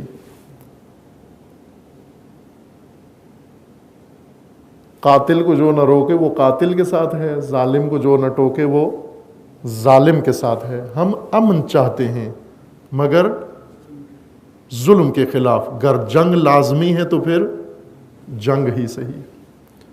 ایسا ہی ہے، یہ دنیا کا قانون ہے۔ شاعر نے، ادیب نے جو لکھا ہے، پاکستانی ادیب نے، یہ پاکستانی ادیب کا شعر ہے کہ ظالم کو جو نہ روکے وہ ظالم کے ساتھ ہے. اور یہ ٹھیک بات ہے, دین بھی یہی کہتا ہے, روایت میں بالکل حدیث میں یہ الفاظ ہیں, جو ظالم کو نہ روکے نہ بولے وہ ظالم کے ساتھ ہے. استبدادی حکومتوں میں اظہار نہیں ہوتا, جرأت اظہار نہیں ہوتا کسی کو, چونکہ گردن جاتی ہے انسان کی, مفادات جاتے ہیں, لوگ خاموش رہے. چند شخصیات جن کے بارے میں امیر شام نے پہلے سے پیشنگوئی کر رکھی تھی کہ یہ نہیں مانیں گے میرے فیصلے کو اور یہ مخالفت بھی کریں گے, ان شخصیات میں بعض نامور شخصیات تھیں اس زمانے کی, اسلامی دنیا کی, اسلامی مملکت کی بہت چوٹی کی بڑی شخصیات, صف اول کی شخصیات میں ایک عبداللہ ابن عباس تھے. عباس رسول اللہ کے چچا بزرگوار, ان کے فرزند تھے, ان کا نام تھا عبداللہ. معروف شخصیت ہیں عبداللہ ابن عباس, مفسر ہیں, محدث ہیں, فقیہ ہیں, راوی ہیں, بہت صاحب علم و فضل انسان ہیں. یہ ان کے بارے میں پیشن گوئی کی تھی کہ یہ نہیں مانیں گے میرے فیصلے کو, یعنی میرے بیٹے کو مسلمانوں کا خلیفہ و رہنما نہیں مانیں گے. ایک عبداللہ ابن عمر, خلیفہ ثانی خلیفہ دوم کے فرزند, یہ بھی بڑھاپے کی عمر کو پہنچ چکے تھے اس وقت, کافی مسن تھے. ان کے بارے میں پیشن گوئی کی کہ یہ بھی نہیں مانیں گے. اور اس کے علاوہ چند شخصیات اور, ایک عبداللہ ابن زبیر, زبیر ابن عوام جو بہت جید شخصیت صحابہ میں سے, صحابہ کرام میں سے ہیں, رسول اللہ کے صحابہ میں ساری دنیا سیاہ سنی سب آشنا ہے ان کی شخصیت سے. ان کے بیٹے ہیں عبداللہ, ان کا نام بھی عبداللہ ہے. یہ تین عباد اللہ تھے اس وقت, بڑی شخصیات میں سے. اور چوتھی شخصیت تھے ابو عبداللہ یعنی امام حسین علیہ السلام. کہا یہ چار جو اس وقت چوٹی کے رہنما ہیں اپنے اپنے سلسلے کے, یہ نہیں مانیں گے میرا فیصلہ. لہٰذا جب جانشین بنایا تو ساتھ بیٹے کو یہ کہا بھی تھا کہ ان سے ہوشیار رہنا, انہیں اپنے حال میں نہیں چھوڑنا, ان چاروں کو. اگر ان سے غفلت برتی پھر تیری حکومت قائم نہیں رہ سکتی. اور خصوصاً باقی تین کے بارے میں لکھا کہ عبداللہ ابن عباس ہے, اگر تو تھوڑا سا دباؤ ڈالے گا تو وہ چپ رہیں گے. عبداللہ ابن عمر ہیں خلیفہ ثانی کے بیٹے, وہ زیادہ اہل عبادت ہیں, ان کو ہمیشہ وہ مصلی پہ رہتے ہیں, تسبیح و مصلی و عبادت و ریاضت, وہ ان کا کام ہے. دو کے بارے میں کہا کہ یہ زیادہ خطرناک ہیں, ایک عبداللہ ابن زبیر, البتہ رائے حل بتایا کہ ان کو کنٹرول کرنے کا طریقہ کیا ہے. اور سب سے زیادہ کہا جو شخصیت تیری حکومت کے لیے خطرہ ہے وہ ہے حسین ابن علی. یزید نے برسر اقتدار آتے ہی اپنی اقتدار کو باپ کی وصیت, مشاورین کا مشورہ اور کھٹکا کہ کہیں میری حکومت قدم اول میں ان مضبوط شخصیات کی طرف سے خطرے میں نہ پڑ جائے, فوراً والی, یہ تینوں چاروں مدینہ میں تھے, یہ سب کے سب یثرب میں تھے, اور پایتخت دارالخلافہ دمشق میں ہے. دمشق سے فوراً حکم آیا کہ ان چاروں کو بلا کر سب سے پہلے ان سے بیعت لے, پھر عام لوگوں سے لینا. بلایا گیا, ولید ابن عتبہ نے بلا کر بیعت کے لیے, وہ والی تھا شامی حکومت کا, دمشق کی حکومت کا والی, مدینہ کا گورنر, بلا کر ان سے مطالبہ کیا. کچھ تو گئے ہی نہیں, یہ تین شخصیات نہیں گئے دفتر میں, گورنر کے دفتر میں, بلکہ جو ہی انہیں ایک کو تو پیغام ہی نہیں ملا. وہ پیغام لینے سے پہلے جس طرح آتا ہے نا, یہاں عدالت کے سمن آتے ہیں, بعض وصول ہی نہیں کرتے وہ, چونکہ ریکارڈ میں آ جاتا ہے کہ اس نے لے لیا تھا, جب لے لیا تو آئی کیوں نہیں. اگر وصول ہی نہیں ہوا تو مشکل تھوڑی کم ہو جاتی ہے.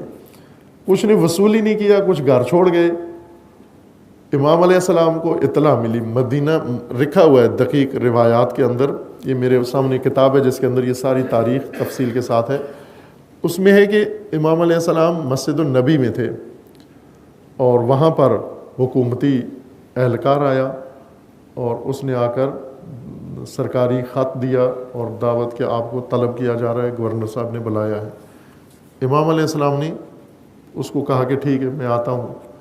گئے اور ساتھ یہ بھی کہا کہ جو وہ چلا گیا وہ شخص، امام آئے، اپنے بنو ہاشم کے افراد کو اکٹھا کیا اور کہا کہ مجھے بلایا گیا ہے دفتر میں، اور مجھے لگتا ہے کہ دمشق میں کوئی تبدیلی آ گئی ہے، یعنی حاکم پہلا دنیا سے چلا گیا ہے اور اس نے اپنے بیٹے کو جانشین بنایا ہے، اور اب ہم سے یہ بیعت مانگیں گے۔ یہ امام علیہ السلام نے پہلے ہی دفتر جانے سے پہلے یہ فرما دیا تھا۔ بنو ہاشم کے گروہ کو ساتھ لیا اور انہیں کہہ دیا کہ میں اندر جاؤں گا دفتر میں اور آپ باہر کھڑے ہوں۔ امام اندر تشریف لے گئے، جا کے پوچھا نہیں بلکہ ان کو بتایا۔ امام نے فرمایا کہ مجھے لگتا ہے کہ تمہارا حاکم مر گیا ہے، دنیا سے چلا گیا ہے۔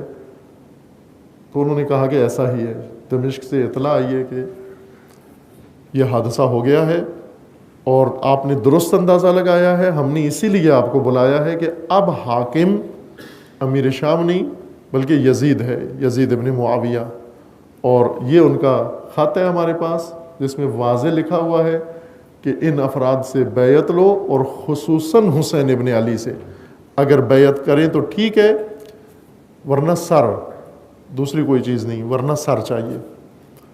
خوب یہ حکم ہے تو آپ اب سوچ لیں۔ وہاں پر پھر امام علیہ السلام نے پہلا خطبہ اپنے قیام کا، حکومتی مخالفت کا کھلا خطبہ یہاں دیا۔ امام نے فرمایا تمہیں پتہ ہے یزید کون ہے؟ یزید رجل فاسق۔ میں وہ امام علیہ السلام کا خطبہ یہ کتاب سے پڑھ دوں تاکہ آپ کے ذہن میں رہے۔ امام علیہ السلام جب آئے اس دفتر کے اندر تو فاسترجع الحسین وقال، بھلے معذرت وہ دوسرا خطبہ آ گیا، یہ ہے۔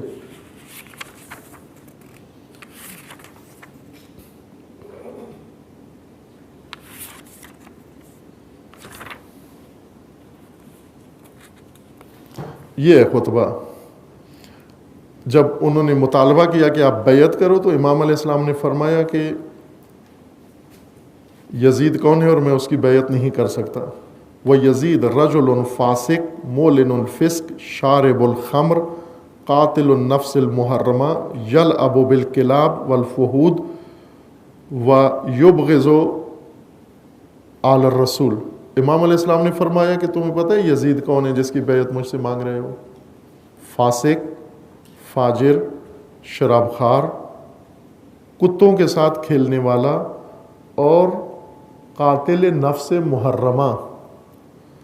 یزید نے بعضوں نے لکھا ہے اس کو شوق تھا یہ جانوروں کا، بندر بھی پالے ہوئے تھے، بلیاں بھی اور کتے بھی اس نے پالے ہوئے تھے، وہی جو آج مومنین کے گھروں میں بھی موجود ہیں بہت سارے گھروں میں، جائے کسی گھر میں بلی پالی ہوئی ہے، کسی میں بندر پالا ہوا ہے، کسی میں کتا پالا ہوا ہے۔ اب یہ یزید، اس نے یہ شوقین تھا، شوق مزاج تھا، یہ اہل سیاست نہیں تھا، آوارہ عیاش اوباش تھا، یہ معروف تھا اوباش۔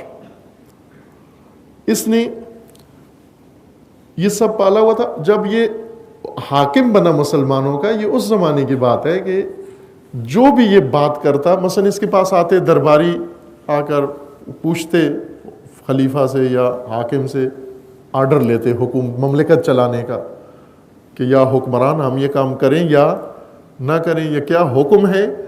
تو یزید پہلے بندر سے پوچھتا کہ تو بتا کیا کرنا چاہیے۔ مثلا بندر ظاہر ہے کوئی نہ کوئی تو حرکت کرتا ہے، بندر ہے وہ، بندر ساکت آرام نہیں بیٹھتا، وہ جو بھی حرکت کرتا یزید اس کا ایک معنی نکالتا تھا کہ یہ ٹھیک ہے یا کہہ دیتا یہ غلط ہے بہت سارے موقعوں پر۔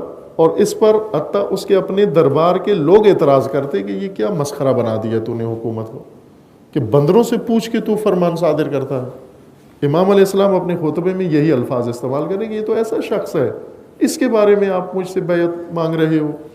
پھر امام علیہ السلام نے فرمایا کہ میں اس کی بیعت نہیں کر سکتا، مثلی لا یبایع لمثلہ، مجھ جیسا اس جیسے کی بیعت نہیں کر سکتا۔ اور یہ کہہ کر امام آ گئے۔ پھر اس کے بعد آ کر لوگوں سے ملے اور بتایا کہ میں یزید کی بیعت سے انکار کر آیا ہوں اور اب میں کھل کے اس حکومت کے خلاف، اس حاکم کے خلاف قیام کرنے والا ہوں، خروج کرنے والا ہوں، اور آپ لوگ میرا ساتھ دو، اپنے اہل خاندان بنو ہاشم اور جتنے جید لوگ، چونکہ مدینہ مرکز تھا، بڑے بڑے صحابہ اور ان کی اولاد مدینہ کے اندر مقیم تھے، ان سب کو جا کے فردن فردن امام علیہ السلام ملے اور قبائل کی میٹنگز بلائیں امام نے مختصر وقت کے اندر، ایک دن رات کے اندر ہر قبیلے کی میٹنگ بلائی اور جرگہ بلایا اور ان کے ساتھ انہیں پیغام دیا کہ میں قیام کر رہا ہوں اور آپ لوگ میرا ساتھ دیں۔ بعد میں اپنا خاندان تیار کیا، کچھ لوگ امام کے ساتھ آئے، کچھ نہیں آئے، اور امام مدینہ سے نکل پڑے مکہ کی جانب۔ یہ بات ہے 28 رجب کی، 28 رجب 59 ہجری، 60 ہجری، 28 رجب 60 ہجری، اور 3 شعبان کو امام مکہ پہنچ گئے۔ 3 شعبان سے لے کر 8 ذی الحجہ تک امام مکہ میں تشریف فرما رہے، یعنی 4 مہینے اور 5 دن، اتنا قیام، مفصل قیام وہاں کیا۔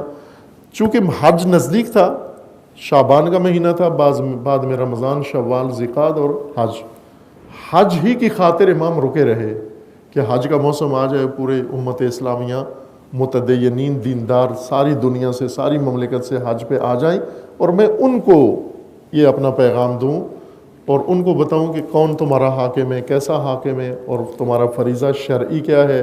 بحیثیت امام میرا یہ فریضہ ہے۔ وہاں پر امام علیہ السلام نے اپنے نمائندے بھیجے مختلف علاقوں کے اندر، کہ بعض نمائندے مشہور ہو گئے، بعضوں کا کسی کو نام معلوم نہیں ہے۔ ایک نمائندے جناب مسلم ابن عقیل تھے جو کوفہ بھیجے اور شہید ہو گئے۔ خود مکہ میں رہ کر جتنے زائرین حجاج تھے سب کو امام علیہ السلام نے جا کر ملاقاتیں کی، خود وہ امام کے پیچھے آتے۔ 4 ماہ میں کوئی کاروان، کوئی قبیلہ، کوئی بڑی شخصیت، کوئی سردار، کوئی عالم دین امام نے نہیں چھوڑا جسے ملاقات نہ کی اور جسے پیغام نہ دیا ہو۔ امام علیہ السلام سے اظہار ہمدردی کرتے، غمخاری کرتے، روتے بھی تھے بعض، اور منع بھی کرتے امام کو کہ آپ نہ جائیں۔ پہلے تو حکومت کے خلاف نہ اٹھیں، اپنے رشتہ دار، اپنے بھائی بھی منع کرتے تھے۔ محمد ابن حنفیہ انہوں نے بھی منع کیا کہ آپ نہ جائیں۔ یہی جناب عبداللہ ابن عباس، جناب عبداللہ ابن عمر، یہ سب منع کرتے رہے امام کو، اور روتے بھی تھے امام کے پاس آ کر کہ آپ نہ جائیں، چونکہ آپ رسول اللہ کی یادگار ہیں، آل رسول ہیں، ہم آپ کو دیکھتے ہیں، ہمیں رسول اللہ کی یاد آتی ہے، آپ چلے جائیں گے۔ ان کے یہ الفاظ تھے کہ یہ حسین چہرہ، یہ خوبصورت چہرہ، یہ خون میں ڈوب جائے گا اور ہمیں دکھ ہوگا، افسوس ہوگا۔ بہرکیف امام کے ساتھ ہمدردی تھی، لیکن امام کے موقف کے حامی نہیں تھے اور نہیں گئے امام کے ساتھ۔ 8 ذی الحجہ کو امام نے مکہ بھی چھوڑ دیا اور آخری اتمام حجت کر کے ان سے نکل گئے، کہ وہ بھی بڑا خوبصورت خطبہ ہے جو امام علیہ السلام نے دیا۔ یہ جو میں نے وصیت نامہ پڑھا ہے سرنامہ کلام کے طور پر، انی لم اخرج اشرا ولا بطرا ولا ظالما ولا مفسدا، یہ اپنے بھائی محمد ابن حنفیہ کو لکھ کے دیا امام نے کہ میرا مقصد جانے کا امت کی اصلاح کرنا ہے۔ اس کے بعد امام علیہ السلام مکہ میں گئے اور مکہ سے پھر رخصت ہوئے، مکہ کو بھی چھوڑ دیا۔ مکہ سے نکلتے ہوئے امام علیہ السلام نے جو خطبہ دیا، میں چند الفاظ اس کے تبرکاً عرض کر دوں کہ آپ کے ذہنوں میں یہ الفاظ رہیں، امام کن الفاظ کے ساتھ مکہ کو چھوڑ کر گئے۔ اس خطبے کے الفاظ یہ ہیں: امام علیہ السلام نے حمد و ثناء پروردگار کے بعد یہ فرمایا: الحمدللہ ما شاء اللہ ولا قوت الا باللہ وصلی اللہ علی رسولہ، یہ خطبہ تھا۔ اس کے بعد فرمایا: خط الموت علی ولد آدم مخط القلادۃ علی جید الفطات۔ وہ بہت فصیح شخصیت ہے امام، بڑا فصیح و بلیغ خطبہ مکہ سے نکلتے ہوئے۔ 8 ذی الحجہ بہت اہم دن ہے، اگر آپ کے ذہن میں ہو کہ ہوگا انشاءاللہ۔ 8 ذی الحجہ وہ دن ہے جہاں جب باقاعدہ طور پر حج کے لیے حجاج تیاری کرتے ہیں، احرام باندھتے ہیں اور مکہ چھوڑ کر منا اور عرفہ کی طرف چلے جاتے ہیں، چونکہ 9 ذی الحجہ کو باقاعدہ حج شروع ہو جاتا ہے میدان عرفہ سے۔ 8 کو ہی نکل جاتے ہیں، مکہ چھوڑ دیتے ہیں، بعض منا کے راستے، بعض سیدھے عرفہ چلے جاتے ہیں۔ 8 ذی الحجہ کو احرام باندھے جاتے ہیں دوبارہ، پہلے عمرہ کرتے ہیں حاجی جو باہر سے جاتے ہیں، 8 ذی الحجہ پھر محل ہو جاتے ہیں، احرام کھول دیتے ہیں، پھر 8 ذی الحجہ کو دوبارہ محرم ہوتے ہیں۔ 8 ذی الحجہ کو سارے حجاج، لاکھوں حاجی مسلمان احرام باندھ کر جانا چاہ رہے ہیں حج کرنے کے لیے، امام علیہ السلام نے بندھے ہوئے احرام کھول دیے اور ارادہ کیا کوفہ جانے کا۔ ساتھ اہل مکہ کو، حاجیوں کو کہا کہ آپ بھی میرے ساتھ آئیں اس وقت، اور وہاں پر یہ خطبہ بیان فرمایا۔ دیکھیں امام علیہ السلام بہت واضح الفاظ میں، یہ نہیں کہ کسی کو ورغلا کے کہ آپ آ جاؤ، ہمیں فتح ہوگی، ہمیں کامیابی ہوگی، حکومت ہماری ہوگی، جب میری حکومت ہوگی آپ کو منسٹری دے دوں گا، آپ کو وزارت دے دوں گا، آپ کو اس چیز کا۔ کسی کو امام نے دھوکہ نہیں دیا، نہ مدینہ میں، نہ مکہ میں، نہ اس کے بعد، بلکہ مدینہ میں بھی بنو ہاشم کو کہا کہ آؤ میرا ساتھ دو، لیکن سوچ سمجھ کے آنا کہ جو میرے ساتھ آئے گا مارا جائے گا۔ اب ظاہر ہے جب یہ جملہ بھی ساتھ کہہ دیتے ہیں جو میرے ساتھ آئے گا مارا جائے گا، اور پھر کہتے ہیں میرا ساتھ دو، کون آئے گا مدینہ میں سے آپ کا ساتھ دینے کے لیے، کہ جب اس کو پتہ ہے کہ مارے بھی جائیں گے۔ اسی طرح جب مکہ سے روانہ ہوئے تو خطبہ یہ دے رہے ہیں، خط الموت علی ولد آدم محط القلادت علی جید الفتات۔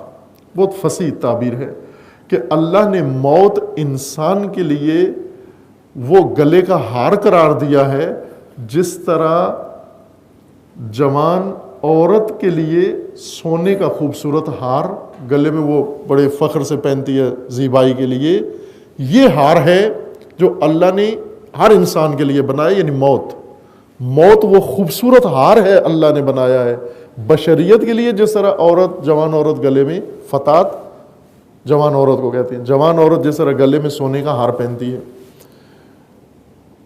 وما اولحنی الی اسلافی اشتیاق یعقوب الی یوسف۔ امام فرماتے ہیں کہ رسول اللہ سے ملنے کے لیے میرا دل اسی طرح تنگ پڑ گیا ہے جس طرح یعقوب بے تاب ہو گئے تھے یوسف سے ملنے کے لیے۔ وخیر لی مسرع انا لاقیہ کانی باوصالی تقطعها اصلان الفلوات بین النواویس و کربلا۔ اور میں دیکھ رہا ہوں کہ میرا جسم صحرائی بھیڑیے نوچ نوچ کے کھا رہے ہیں۔ یہ مکیوں کو خطبہ دے رہے ہیں، دعوت دے رہے ہیں کہ او میرے ساتھ آؤ، ساتھ یہ بتا رہے ہیں کہ یہ میں دیکھ رہا ہوں کہ یوں ہوگا، میرے ساتھ ایسا ہوگا۔ فَيَمْلَأَنَّ مِنِّي أَقْرَاشًا جَوْفًا وَأَجْرِبَةً صَغَبًا لَا مَحِيصَ عَنْ يَوْمٍ خُطَّ بِالْقَلَمِ رِضَى اللَّهِ رِضَانَا أَهْلُ الْبَيْتِ نَصْبِرُ عَلَى بَلَائِهِ وَيُوَفِّينَ أَجْرَ الصَّابِرِينَ لَنْ تَشُزُّ عَنْ رَسُولِ اللَّهِ لَحْمَتُهُ۔ پھر حضرت نے فرمایا کہ ان الحلم زینۃ والوفاء مروۃ، بلے یہ فرمایا کہ من کان باذلا فینا مہجتہ، اب وقت آ گیا ہے کہ ہمارے ساتھ نکلو اور اپنی قربانی پیش کرو۔ وموطنا علی لقاء اللہ نفسہ، اور شہادت کے لیے اپنے آپ کو تیار کرو۔ فلیرحل معانا، جو بھی ان کے لیے شہادت کے لیے تیار ہے بسم اللہ سامان باندھ لے، میں جانے والا ہوں۔ فإننی راحل مصبحا انشاءاللہ، یہ 7 ذی الحجہ کا خطبہ ہے کہ کل انشاءاللہ میں جا رہا ہوں، جو بھی شہادت کے لیے تیار ہے وہ اپنا رخت سفر باندھ لے، میرے ساتھ آ جائے۔ خوب یہاں بات اور پیچیدہ ہو جاتی ہے، اب یہاں تاریخ روک لیتے ہیں، آگے نہیں بڑھتے، چونکہ ہمیں اصل فلسفہ دیکھنا ہے اس کا، کیوں ہوا یہ قیام۔ ہم نے جو تربیت پائی ہے، تعلیم حاصل کی ہے، ماں باپ سے جو سیکھا ہے، پاکستان کی بات کر رہا ہوں، باقی دنیا بھی البتہ ایسی ہی ہے، ایسی سوچ ہے اس وقت سب کی، مذہبیوں کی بھی اور غیر مذہبیوں کی، کہ اگر آپ کو سامنے خطرہ نظر آ رہا ہے، موت نظر آ رہی ہے، اور یقینی موت ہے، نہ کہ احتمال ہے موت کا، تو پھر تو اصلاً جائز ہی نہیں ہے وہاں پر جانا، وہاں تو انسان قدم نہ رکھے، چونکہ ہمارا فریضہ وظیفہ اپنی جان بچانا ہے، جان بچائیں آپ اپنی۔ یہ وہ تربیت ہے ہماری جو ہمارے ذہنوں میں پیدائشی طور پر، ہمارے ماں باپ کا نظریہ یہی ہے، ہمارے مذہبیوں کا نظریہ یہی ہے، سیاستدانوں کا نظریہ یہی ہے، ہمارے معلمین کا نظریہ، سب کا یہی ہے کہ جہاں آپ کو خطرہ محسوس ہو وہاں پر آپ نے کچھ بھی نہیں کرنا، چونکہ اصل جان ہے انسان کی اور جان بچانی ہے آپ نے. یہ تربیت اگر ذہن میں یہ نقطہ ہو تو ظاہر ہے پھر سوال اور شدت اختیار کر لیتا ہے. یہاں پر کربلا کا ماجرا کہ آپ کو موت نظر آ رہی ہے، خود فرما رہے ہیں کہ مجھے موت نظر آ رہی ہے، اور جو مرنے کے لیے تیار ہے وہ میرے ساتھ آ جائے، تو کیوں آپ لوگوں کی بات سنتے نہیں ہیں جو آپ کو کہہ رہے ہیں کہ نہ نکلیں آپ اور یہیں بیٹھ جائیں؟ بلکہ بعض لوگوں نے مشورہ دیا کہ آپ چھپ جائیں. کئی مشورے دیے. کچھ نے کہا کہ ہم بات چیت کروا دیتے ہیں، مذاکرات کرا دیتے ہیں آپ کے اور یزید کے درمیان. تو وہاں سے کوئی نہ کوئی، چونکہ کچھ لوگوں نے اور بھی بیعت نہیں کی تھی، ان کے لیے مشکل کوئی نہیں ہوئی، آپ کے لیے بھی نہیں ہوگی. کچھ نے کہا کہ آپ چھپ جائیں. اپنے بھائی نے کہا، محمد ابن حنفیہ نے عجیب مشورہ دیا.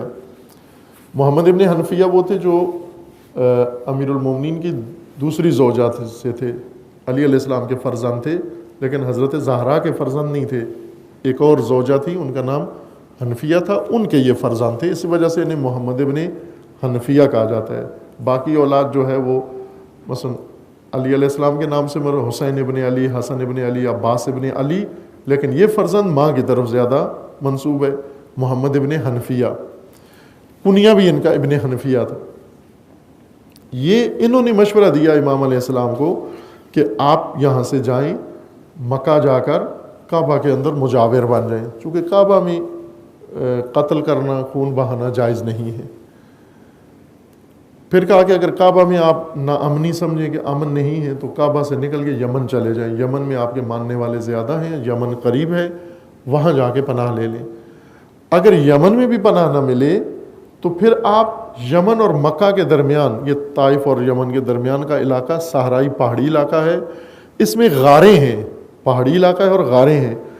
انہوں نے بھائی نے مشورہ دیا کہ ان غاروں کے اندر جا کے چھپ جائیں اور اس وقت تک وہاں بیٹھے رہیں جب تک یزید کی موت کی خبر نہیں آ جاتی آپ کو.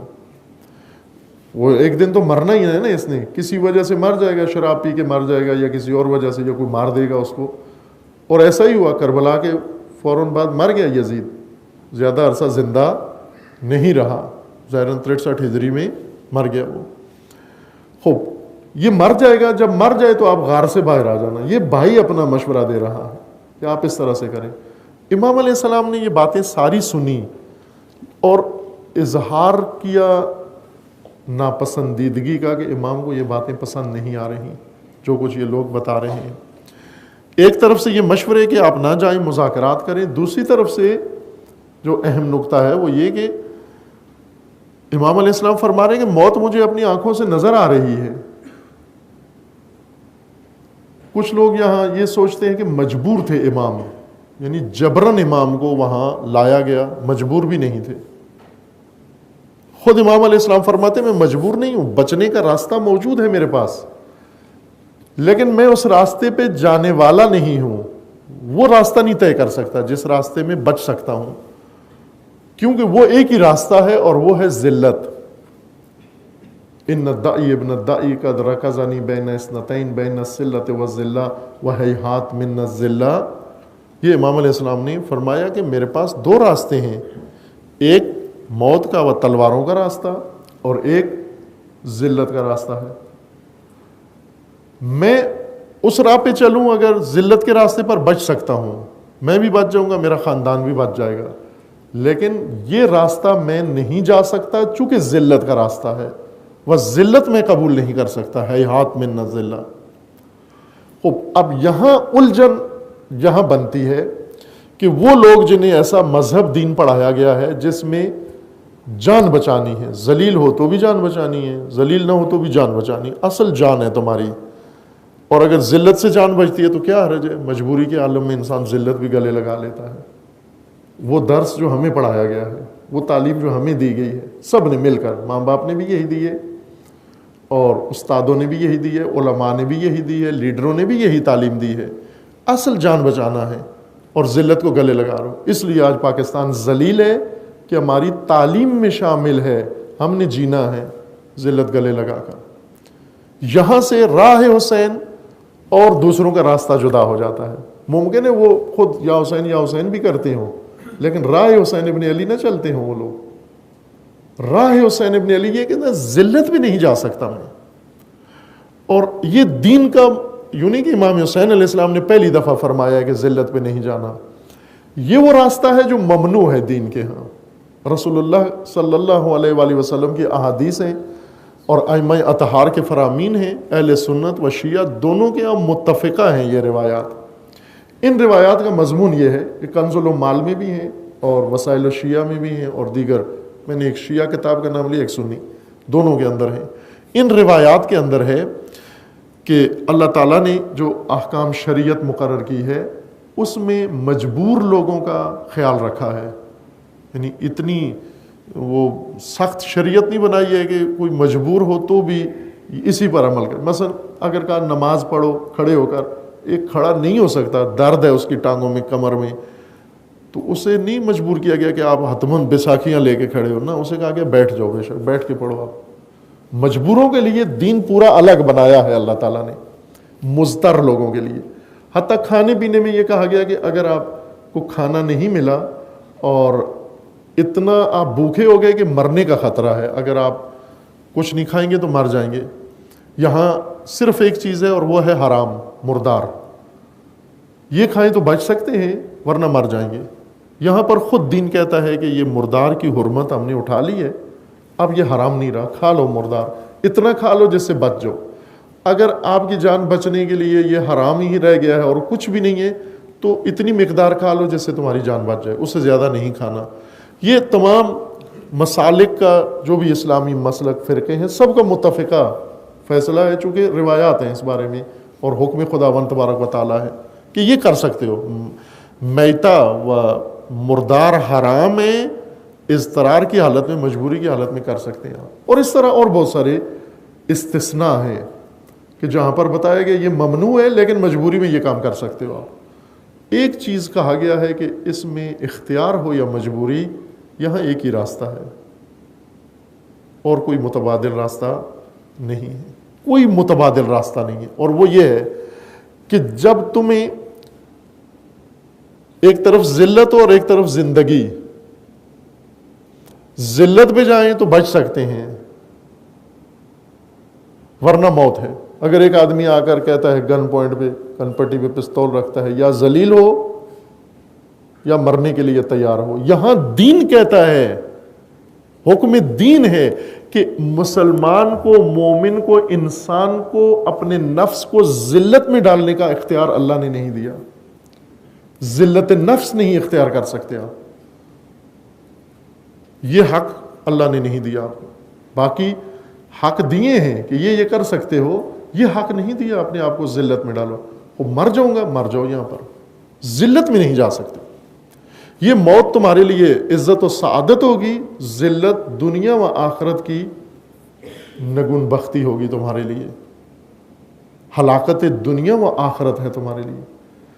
اب توجہ فرمائیں کہ دو مذہب ہو جاتے ہیں یہاں پر۔ ایک وہ مذہب ہے جس میں اصل بنیاد زندگی ہے، ذلت کی قیمت سے ہی گزارنا پڑے گزارو، وہ جو اس وقت سب گزار رہے ہیں، پورا دنیا اسلام، پورا جہان اسلام۔ اور ایک راستہ ہے امام حسین علیہ السلام کا، نہ، ذلت کے راستے پہ نہیں جانا۔ بس یوں نہیں تھا کہ امام حسین علیہ السلام مجبور کر کے باندھ کے لے گئے تھے، ہر جگہ اختیار تھا، جہاں بھی گئے امام علیہ السلام کو اختیار دیا گیا، یہ راستہ ہے یا یہ راستہ ہے، کس پہ چلنا ہے۔ امام علیہ السلام نے فرمایا میں نے ذلت قبول نہیں کرنی۔ پہنچ گئے اختیار سے کربلا، پہلے کوفہ والوں نے خط لکھے امام علیہ السلام کو، آپ نے نمائندہ بھیجا کوفہ کی جانب کے، جا کر دیکھیں یہ کتنے وفادار ہیں، ساتھ دیں گے یا نہیں۔ پارکہ پہلے سے امام کو کوفہ کے بارے میں اندازہ تھا، یوں نہیں ہے کہ اگر کوفہ والے خط نہ لکھتے تو امام علیہ السلام نہ جاتے، پھر بھی امام نے جانا تھا۔ امام نے یہ نہیں فرمایا کہ یزید مجھے مجبور کر رہا ہے مرنے پر، نہ، امام فرما رہے ہیں کہ میں نکل رہا ہوں، چونکہ یزید کی حکومت کا کوئی جواز نہیں بنتا۔ اور یوں نہیں کہ میں یزید حکومت کرے میں خاموش بیٹھوں۔ کچھ لوگ یہ مشورہ دیتے تھے کہ آپ اگر گھر میں خاموش بیٹھے رہیں، یزید سے کوئی سروکار نہ رکھیں، وہ بھی آپ سے کوئی سروکار نہیں رکھتا، چونکہ حکومت خاموش مخالفوں کو کچھ بھی نہیں کہتی۔ ہر استبدادی حکومت خاموش مخالف سے ہوشیار رہتی ہے لیکن کہتی کچھ بھی نہیں۔ اور صرف امام حسین علیہ السلام نہیں تھے مخالف، بہت سارے اور بھی مخالف تھے، لیکن خاموش مخالف۔ امام حسین علیہ السلام نے فرمایا یہ بھی جائز نہیں ہے کہ ظالم، فاسق و فاجر یہ حکمران بن جائے، حکومت میں آ جائے، یہ بھی جائز نہیں ہے، یہ ممنوع زندگی ہے۔ دوسری صورت میں موت ہے، امام فرماتے ہیں کہ ٹھیک ہے، موت اللہ تعالیٰ نے زینت قرار دی ہے انسان کے لیے راہ خدا میں، جس طرح عورت کے لیے خدا نے وہ ہار، گلے کا سونے کا ہار زینت قرار دیا ہے، اس کے لیے زینت ہے، ننگ و عار تو نہیں ہے۔ اگر کوئی عورت گلے میں زینت کے لیے ہار ڈال دے، پھر شرمندہ ہوتی رہے، پھر لوگ پوچھیں یہ ہار کیوں ڈال دیا ہے، بلکہ جن کا ہار نہیں ہوتا وہ احساس کمتری میں مبتلا ہو جاتی ہیں، وہ آرٹیفیشل لے کے گلے میں ڈال لیتی ہیں جا کر، تاکہ رنگ تو ملتا ہے اس کا اس سے، لیکن یہ ہار کوئی بھی نہیں کہتا کہ یہ ننگ و عار ہے۔ امام علیہ السلام فرماتے ہیں کہ راہ خدا میں شہادت، اللہ کی خاطر شہادت۔ اب یہاں عزیزان آپ توجہ فرمائیں، گفتگو زیادہ لمبی نہ ہو، میں اس کو سمیٹوں کہ عرض کیا نا میں نے کہ دو دین ہیں، ایک ہم تک پہنچا ہے، ایک وہیں کربلا میں رک گیا ہے، سید الشہداء کا دین، حسینی دین، جس میں ذلت کی کوئی گنجائش کسی کے لیے نہیں، نہ قوم کے لیے، نہ فرد کے لیے، نہ عورت کے لیے، نہ مرد کے لیے۔ اس دین کو مبلغ نہیں ملے، کربلا کو ملے لوگ پیشہ ور، ذکر کربلا کریں، اپنے کرایہ لیں۔ میں کل ہی مجلس ہوئی وہاں جامعہ میں، تو اس میں اشارہ کیا تھا کہ امام حسین علیہ السلام کے کاروان میں کرائے کے لوگ بھی شامل تھے، رینٹ پہ آئے ہوئے۔ مکہ سے امام نے ایک ٹرانسپورٹر سے گھوڑے اور اونٹ کرائے پہ لیے ہوئے تھے، سامان کے لیے اور سواریوں کے لیے۔ یہ ساتھ آیا امام کے اپنے ایوانوں کے ساتھ، اور عصر عاشور تک امام کے ساتھ رہا، آخری وقت تک۔ جب سب انصار و اہل بیت شہید ہو گئے، امام تنہا رہ گئے، اور امام نے لباس جنگ پہنا اور تیاری کرنے لگے خود جنگ کی۔ یہ سمجھ گیا کہ ابھی یہ اکیلے رہ گئے ہیں اور جائیں گے اتنے بڑے لشکر کے ساتھ لڑیں گے تو یہ بھی شہید ہو جائیں گے، یہ تو یقینی نظر آ رہا تھا اسے۔ اس سے پہلے وہ آگے بڑھا اور آ کر کہنے لگا کہ ابھی تو آپ رہ گئے ہیں، اور اب میرا رہنا آپ کے لیے مفید نہیں ہے، اب میں آپ کے لیے مفید ثابت نہیں ہو سکتا، اور میرے حیوان بھی کسی کام نہیں آئیں گے، تو مہربانی کریں کہ وہ کرایہ جو طے ہوا تھا وہ مجھے دیں، اس سے پہلے کہ آپ میدان میں جائیں میں یہاں سے نکل جاؤں۔ امام علیہ السلام نے اسے کرایہ جو طے ہوا تھا اس سے زیادہ مقدار میں دیا، اور اسے راستہ بھی بتایا۔ یہ بہت عجیب بات ہے، امام علیہ السلام نے اسے فرمایا کہ دیکھیں اب تمہیں پتہ ہے کہ یہ میدان جنگ ہے اور چاروں طرف محاصرے میں ہیں ہم، یزیدی لشکر، عمر سعد کا لشکر کوفی، اس نے ہمیں محاصرہ کیا ہوا ہے چاروں طرف سے، نکلنے کا راستہ نہیں ہے۔ اس میں بھی امام علیہ السلام نے ایک راستہ، امام کو پتا تھا کہ یہاں سے نکلا جا سکتا ہے محاصرے سے بچ کے، امام نے وہ راستہ بتایا اس کو۔ توجہ فرمائی، یوں نہیں تھا کہ امام علیہ السلام اگر کربلا سے نکلنا چاہتے تو راستہ نہیں تھا، اس رینٹل کو بتا رہے ہیں راستہ کرایہ دار کو کہ تو کرائے پہ میرے ساتھ کربلا میں آیا تھا، یہ راستہ ہے، تو اس راستے سے نکل جا۔ اور وہ چلا گیا، اونٹ بھی لیے، گھوڑے بھی لیے، پیسے بھی لیے، اور امام علیہ السلام کو اس تنہائی میں چھوڑ کے چلا گیا یہ، اور اسی راستے سے محفوظ طریقے سے نکل بھی گیا صحرائے کربلا سے، محاصرے سے باہر۔ بعد میں کسی دوسرے واپس آنے لگا اپنے علاقے میں، اب یہ میرے ذہن میں نہیں ہے کہاں کا تھا، یہ باہر کا یا مدینے کا تھا یا مکہ کا تھا ظاہراً، وہاں واپس آنے لگا۔ راستے میں ایک اور صحرا سے گزرا، وہاں ڈاکوؤں نے اس کو پکڑ لیا، انہوں نے پیسے بھی چھین لیے، جانور بھی چھین لیے، اونٹوں گھوڑے بھی، اور اس کو قتل بھی کر دیا وہاں پر، اسی شخص کو، یہ رینٹل کو۔ وہ کرائے کے لوگ امام حسین علیہ السلام کے ساتھ تھے، اور ان کا کام کیا ہے کہ اپنا کرایہ وصول کریں اور ختم کریں بات اور جائیں۔ یہ کام اب زیادہ ہو گیا ہے، امام حسین علیہ السلام کے نام پر کرائے کے کام زیادہ ہو گئے ہیں، کرائے پہ پڑھنا، کرائے پہ ہر کام کرانا، وہ کام کرتے ہیں لوگ۔ میں کوئی حرج نہیں یہاں، شاید بات سمجھے مناسب موقع نہیں بات کرنے کا، لیکن میں کر دوں گا۔ یہاں ایک کرائے کے آدمی کی میں بات بتاتا ہوں، کرائے کے آدمی کا کردار۔ ممکن ہے بات سمجھیں گے کہ اس یونیورسٹی میں اور اسٹوڈنٹ کے سامنے یہاں یہ بات مناسب نہیں ہے، لیکن میں سمجھتا ہوں شاید یہی مناسب ہے. پتہ چلے آپ کو، آپ سطحیات کو نہ دیکھیں، سطح کو نہ دیکھیں، آپ گہرائی میں جائیں، پھر آپ کو پتہ چلے گا کہ یہی پاکستان میں محرم میں مجلس کے دوران، عاشور کی مجلس یا 10 عشرہ کی محرم مجلس میں سے ایک مجلس کے دوران دھماکہ ہوا اور بڑی مقدار میں تعداد میں مومنین شہید ہو گئے. جیسے جانتے ہیں آپ کہ اتنے دھماکے ہوئے کہ اب کسی کو ان کا عدد بھی یاد نہیں کہ کس شہر میں کتنے شہید ہوئے تھے. 1-2 سال پہلے کی بات ہے، اور دروازے پہ ہوا، یہ امام بارگاہ کے دروازے پر ہوا جہاں سے لوگوں کا آنا جانا تھا، وہی رش تھا، وہیں پر ہوا. وہ لاشیں بکھری پڑی ہوئی تھیں، وہاں زخمی کرا رہے تھے. جو عالم ہوتا ہے عموماً ایسے خوفناک دھماکے میں، ایک کوہرام برپا تھا.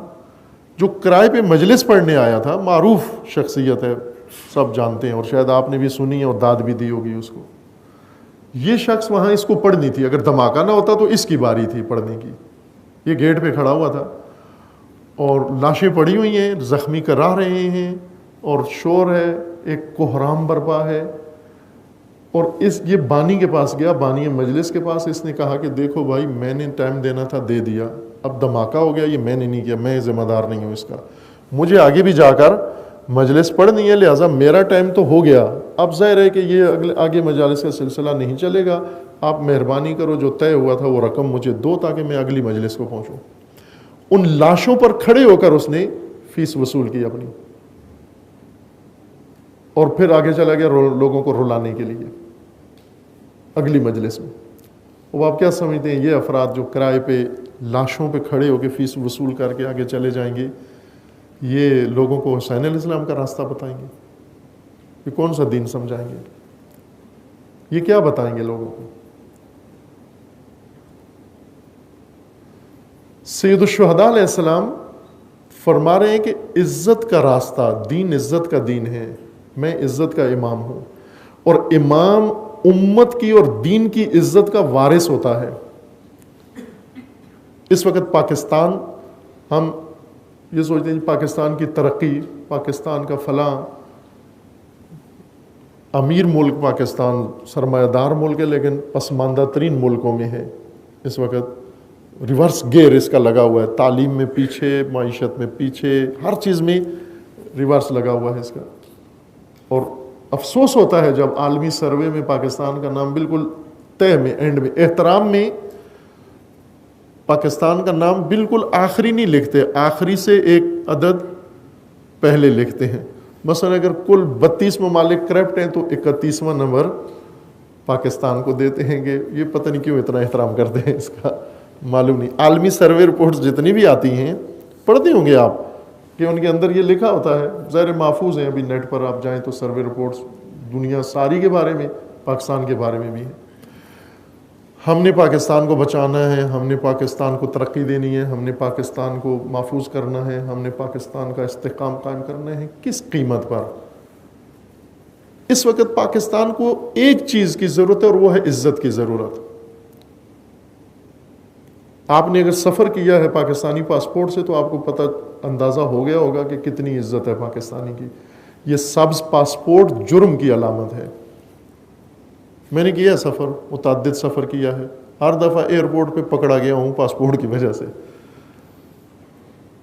ہر ایئرپورٹ پر، عرب دنیا میں، مغربی دنیا میں، افریقہ میں، افریقن ملک میں گیا جہاں ظاہر ان کے اپنے حالات ہم سے کہیں زیادہ خراب ہیں ان کے حالات، انہوں نے بھی پکڑ کے الگ بٹھا دیا، مجرم آ گیا. جب ان کو پوری تسلی ہوتی ہے کہ ابھی اس کے پاس کوئی جیکٹ شیکٹ نہیں ہے، پھر چھوڑتے ہیں. البتہ شک برطرف نہیں ہوتا ان کا، شک پھر بھی رہتا ہے ان کا. میں آپ کو یہ بات بتاؤں کہ ایک اور ملک کے اندر تبلیغ کی غرض سے گیا تھا، وہیں ان کے اندر ڈومیسٹک پرواز میں ایک شہر سے دوسرے شہر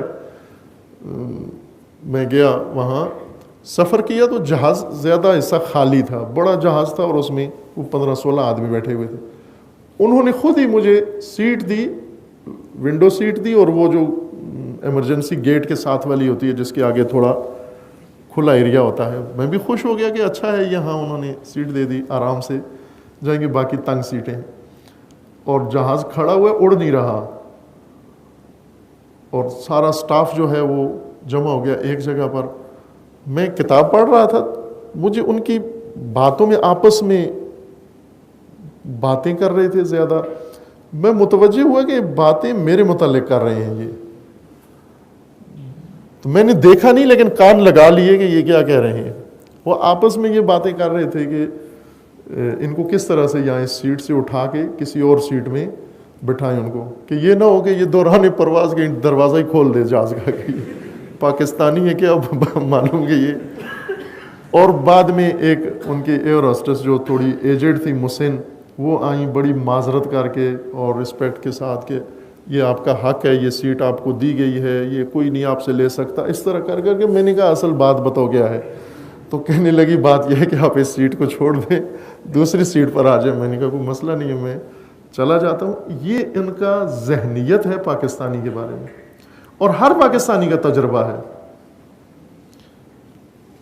علامت جرم کی بن گیا. اس وقت عزیزان ایمان, پاکستان کو عزت کی ضرورت ہے, ملت پاکستان کو عزت کی ضرورت ہے.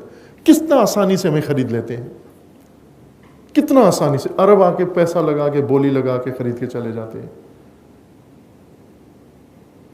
بہت دردناک داستان ہے کربلا, جتنی داستان دردناک پاکستان کی ہے, واقعاً دردناک داستان ہے. ذلت کی راہ پر نکل کھڑے ہوئے سارے.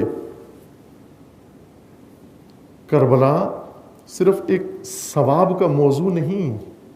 ہم اگر فلسفہ کربلا کو گہرائی میں جا کر دیکھیں, کربلا حکم خدا پر عمل کرنے کا نام ہے.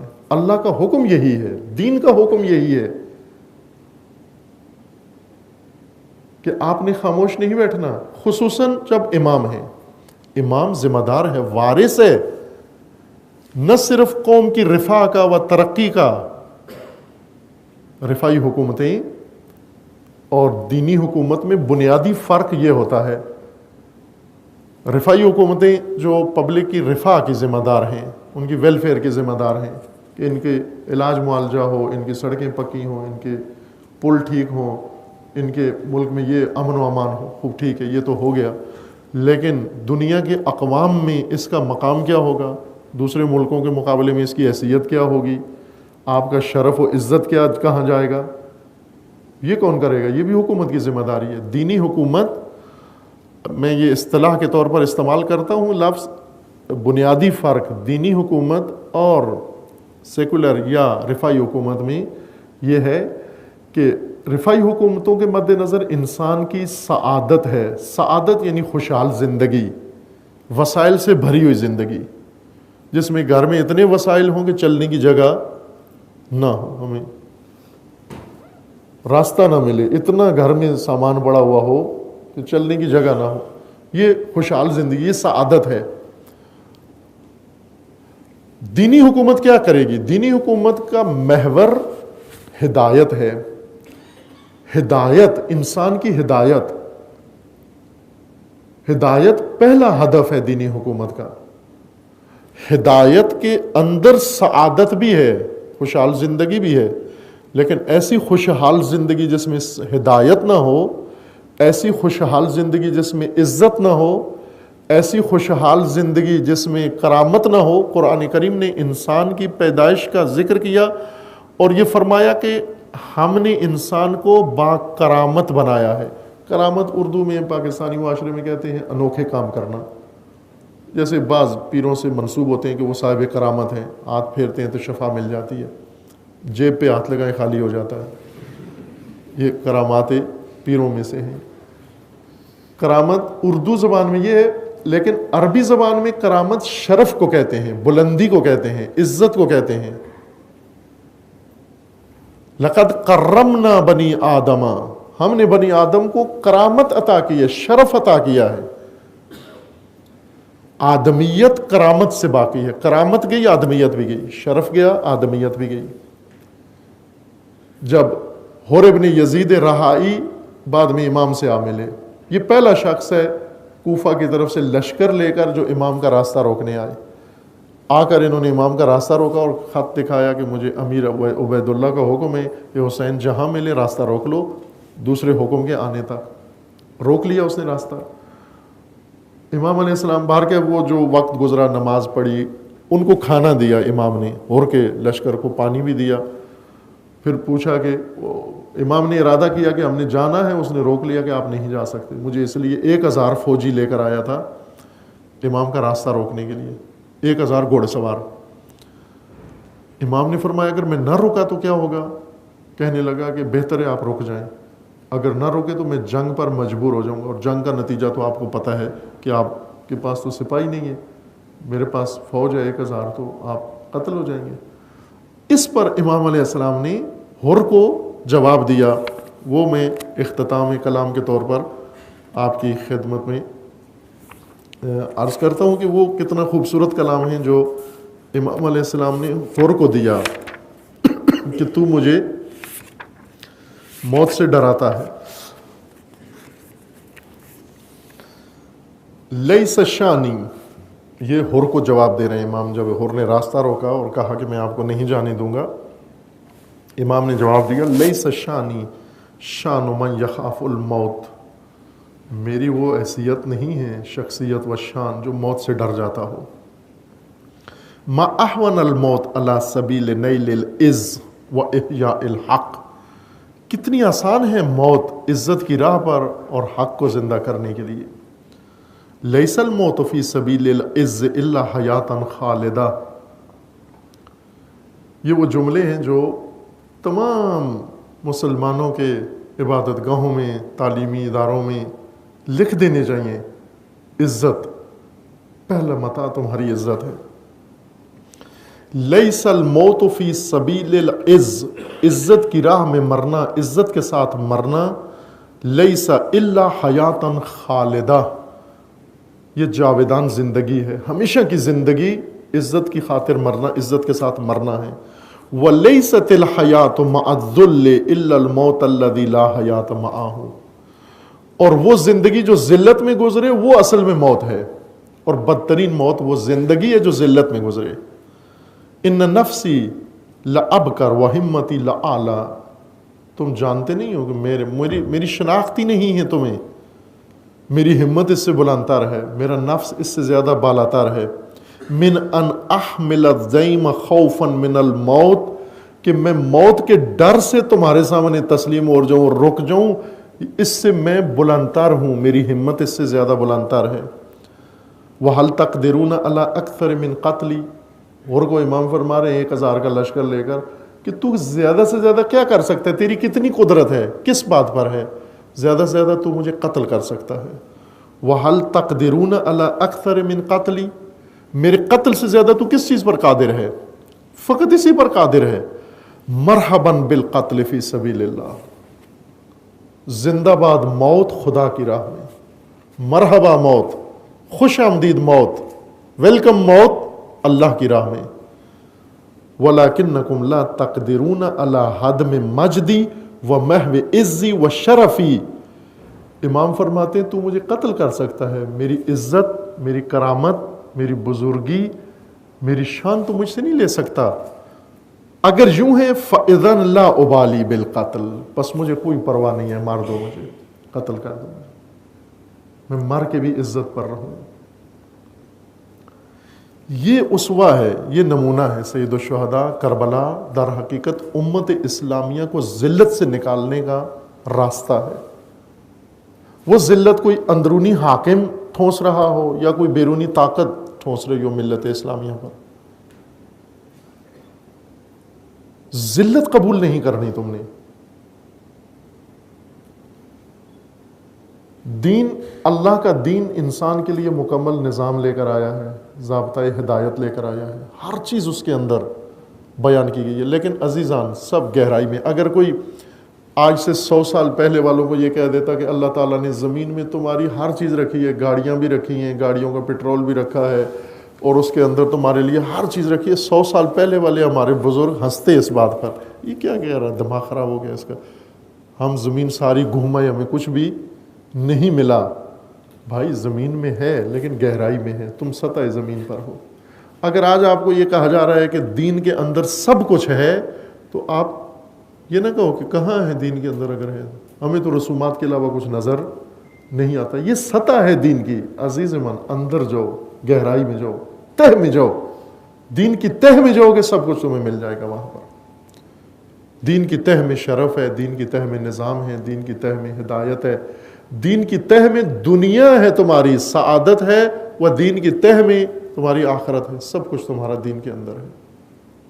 چونکہ دین کسی پارلیمنٹ نے نہیں بنایا، دین کسی شخص نے نہیں بنایا، دین تمہارے خالق نے بنایا، رب نے بنایا ہے.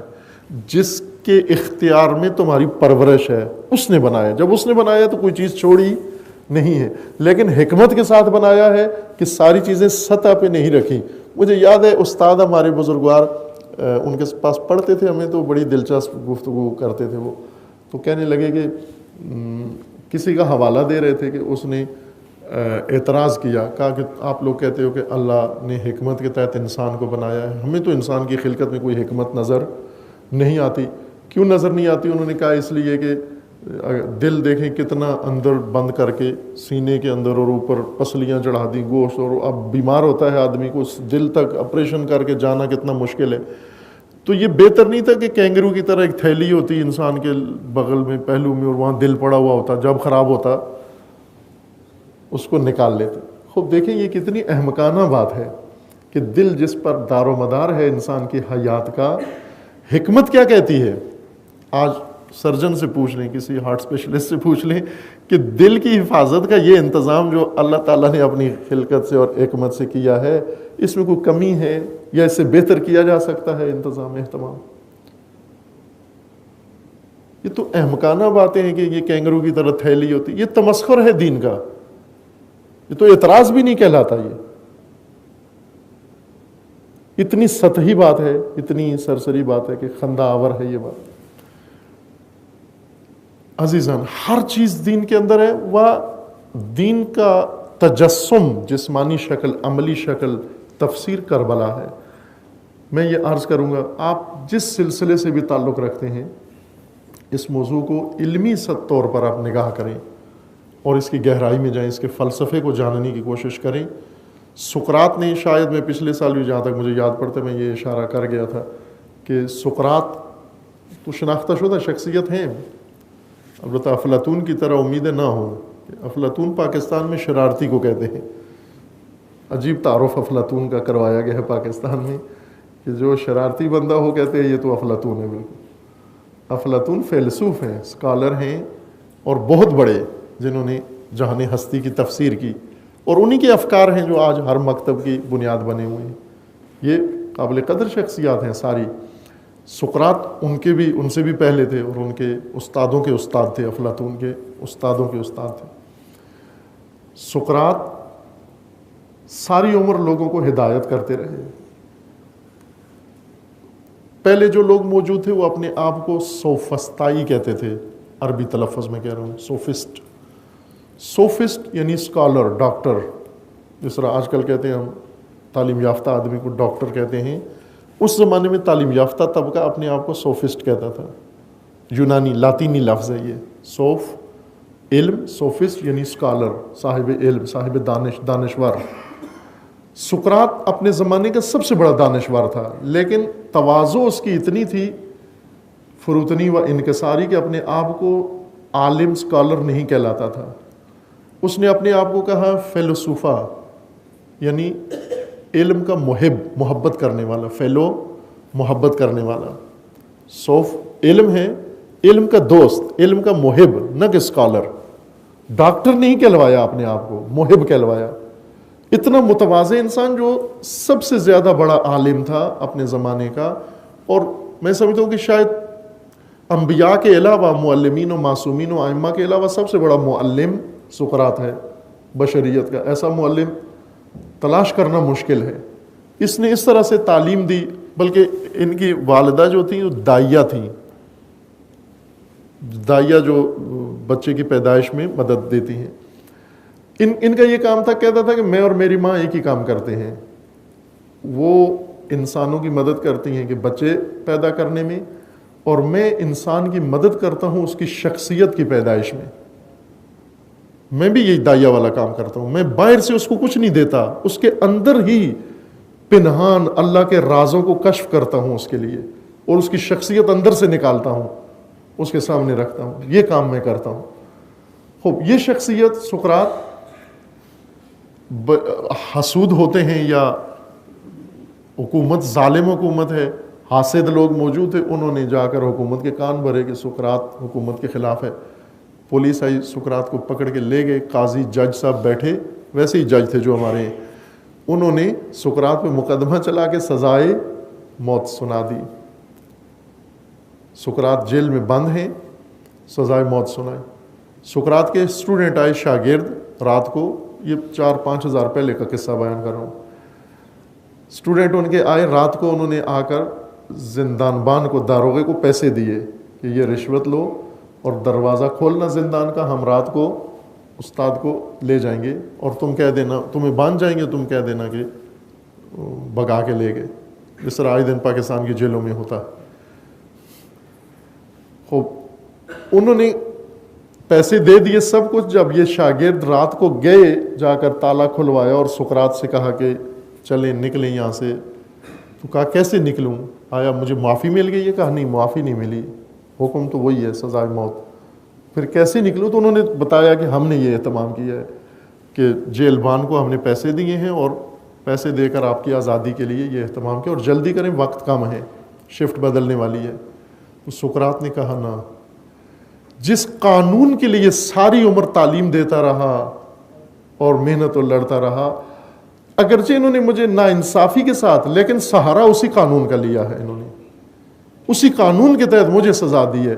تو اب جب مجھ پہ بنی ہے تو میں وہی قانون توڑ کے, جیل توڑ کے نکل جاؤں؟ نہیں جاؤں گا, میں موت کو گلے لگاؤں گا. اور جب موت اس کی آئی, وقت آیا موت کا, تو زہر کا پیالہ لے کر آئے سقراط کے پاس. اس کو ادبی زبان میں شوکران کہا جاتا ہے, شوکران یا سوکران کہا جاتا ہے اس کو, دونوں لفظ استعمال ہوتے ہیں. شوکران, کہ یہ زہر کا پیالہ سقراط نے پی لیا. در حقیقت یہ دانشور زہر کا پیالہ پی کے مر رہا ہے, لیکن ساری دنیا کو پہلے کلاس میں لیکچر کے ذریعے تعلیم دیتا تھا, آج اپنی موت سے تعلیم دے رہا ہے. کیا؟ قانون نہ توڑنا, اگرچہ وہ قانون تمہارے خلاف استعمال ہو رہا ہو. یہ قصہ ہم نے بچپن سے سنا ہوا, ابھی تک بچوں کو سنایا ہوگا. چین کا طوطا, یہ ہندوستان کا تاجر چین جا رہا تھا, اور گھر سے اس نے سب سے پوچھا کہ آپ کے لیے ہدیہ کیا لاؤں, بیٹیوں سے, بیٹوں سے, سب سے. طوطے سے پوچھا تیرے لیے کیا ہدیہ لاؤں؟ اس نے کہا کہ میرے لیے ہدیہ یہ ہے کہ چین کے طوطوں کو میرا سلام کہنا اور انہیں کہنا کہ تم آزاد ہو, میں پنجرے میں ہوں. یہ گیا تاجر, جا کر اس نے تجارت کی, اور ایک جگہ طوطے بیٹھے ہوئے دیکھے, فرضی قصہ ہے, طوطے بیٹھے ہوئے دیکھے, اور اس نے ہندوستان کے طوطے کا پیغام چین کے طوطوں کو سنایا, سلام دیا. جو ہی سلام سنا اور پیغام سنا کہ آپ آزاد ہو, میں پنجرے میں ہوں, تو ایک طوطا گر گیا, مر گیا درخت سے, اور نیچے زمین پہ آ کے. تاجر کو بہت افسوس ہوا کہ یہ کیسا پیغام میں نے دیا, طوطا مر گیا. باہر کیا, وہ واپس آ گیا ہندوستان, اور آ کر اپنے گھر میں اس نے سامان کھولا اور سب کو اپنے گفٹ ہدیے دیے. طوطا دیکھتا رہا, تو تاجر کو یاد نہیں تھا. طوطے نے پوچھا کہ میں نے جو کہا تھا میرے طوطوں کا, چین کے طوطوں کو سلام کہنا, تو کیا ہوا, ملے یا نہیں؟ تو تاجر نے افسوس کا اظہار کیا کہ میں نے تیرا پیغام و سلام تو پہنچایا, لیکن ایک واقعہ بہت افسوسناک ہو گیا کہ تیرا پیغام سن کر وہ طوطا گرا اور مر گیا. اس طوطے نے جو ہی وہ خبر سنی, یہ بھی پنجرے میں گرا اور مر گیا. اب تاجر کو اور زیادہ افسوس ہوا کہ ایک طوطا یہاں مار دیا, ایک وہاں مار دیا. باہر کیا, اس نے کہا مرا ہوا طوطا پنجرے میں بدبو ہوگی. اس نے پنجرے کا دروازہ کھولا اور طوطے کو اٹھا کے باہر پھینکا. جب باہر پھینکا تو وہ اڑ کے دیوار پہ جا بیٹھا. تو تاجر حیران ہوا, اس نے کہا یہ کیا ماجرا ہے؟ اس نے کہا کہ وہ جو میں نے سلام بھیجا تھا اپنی اسارت و ذلت کا پیغام بھیجا تھا کہ تم آزاد ہو، عزیز ہو، میں ذلیل پنجرے میں قیدی، مجھے چارہ بتاؤ کہ میں کیا کروں۔ اس نے بتایا چارہ کہ چارہ تیرا شہادت ہے، وہ موت ہے، یہ پیغام تھا اس کا، اور وہ میں نے سن لیا ہے۔ لہٰذا یہ موت کی اداکاری تھی جو طوطے نے کی۔ سبق کیا ہے انسان کے لیے اس کہانی کے اندر؟ سبق یہ ہے، اسپائڈر مین میں کہانی میں فلسفہ انسانیت نہیں ہے، تباہی ہے ہماری نسل کی۔ ڈیوڈ کیمرون نے پچھلے سال ہاتھ جوڑ کے میڈیا سے اللہ کے واسطے دیے ہیں، شاید آپ کو پتہ ہوگا، سنیں ہوئی۔ برطانیہ کا وزیر اعظم، پاکستانیوں کا مرشد اعلیٰ، اس نے اپنی انگلینڈ کے ٹی وی چینلز کو اللہ کا واسطہ دیا، انہی الفاظ کے ساتھ، اللہ کا واسطہ ہے تمہیں کہ ہمارے بچے تم نے تباہ کر دیے ہیں، خدا کا خوف کھاؤ اور یہ میٹر نشر نہ کرو، ہمارے بچوں کو تم نے تباہ کر، ہماری نسلیں تباہ کر دی ہیں۔ یہ پچھلے سال کا اس کا بیان ہے، وزیر اعظم کا۔ عزیزان، یہ قصے ہیں بڑے سادہ سادہ حیوانوں کے، لیکن ان کے اندر امتوں کی رہائی کی بات ہے۔ یہ حکیموں نے یہ قصے بنائے ہیں، حکمت ہے ان قصوں کے اندر۔ ذلت سے نکلنا چاہتے ہو، ہندوستان کا طوطا ذلت سے نکلنا چاہتا ہے، یہ اس کا راہ ہے۔ شہدائے کربلا، اب آ جائیں اس قصے کو ذہن میں رکھ کر آ جائیں کربلا میں، کربلا کا ذکر کرو، کربلا کی مجلس کرو، کربلا نہ اس لیے کہ فیسوں کے لیے کہ پیشہ ور آئیں اور پڑھنے کا پیشہ بنا لیں، مجلس پڑھنا پیشہ بنا لیں، ان کو آپ فیسیں دو اور لیتے ہیں بھاری، اس لیے نہیں تھا کربلا کا واقعہ۔ کربلا کا واقعہ ہر قوم کو سناؤ، ہر ملت کو سناؤ۔ کیا ہے اس واقعہ کے اندر؟ وہی جو چین کے طوطے کی کہانی ہے کہ راہ نجات تمہاری کربلا کی راہ میں ہے، ذلت سے نکلنا ہے، یہ راستہ ہے تمہارے لیے۔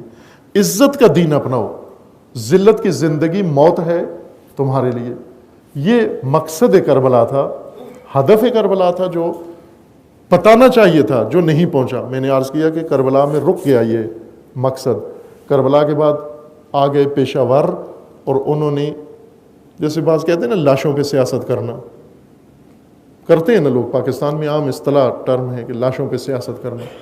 بعد میں لاشوں پہ سیاست کرنے والے آ گئے، انہوں نے آ کر کربلا کا ذکر بیچنا شروع کر دیا، کربلا کے رسومات بنا دیں، اور تہ کربلا میں بہت عظمت ہے، بہت عظمت ہے۔ شہید مطہری کے بقول رضوان اللہ تعالیٰ علیہ، وہ فرماتے ہیں کہ تاریخ میں ایسی جنگیں جو 100 سال لڑی گئی ہیں، مسلسل 100 سال جنگ لڑی گئی ہے، صدی، ایک صدی کی جنگ کے اندر 5 منٹ کا مواد موجود نہیں ہے، اور یہ آدھے دن کی جنگ تھی کربلا کی جنگ، جو زور و عصر کو ختم ہو گئی۔ صبح شروع ہوئی چاشت کے وقت اور زور و عصر کو ختم ہو گئی۔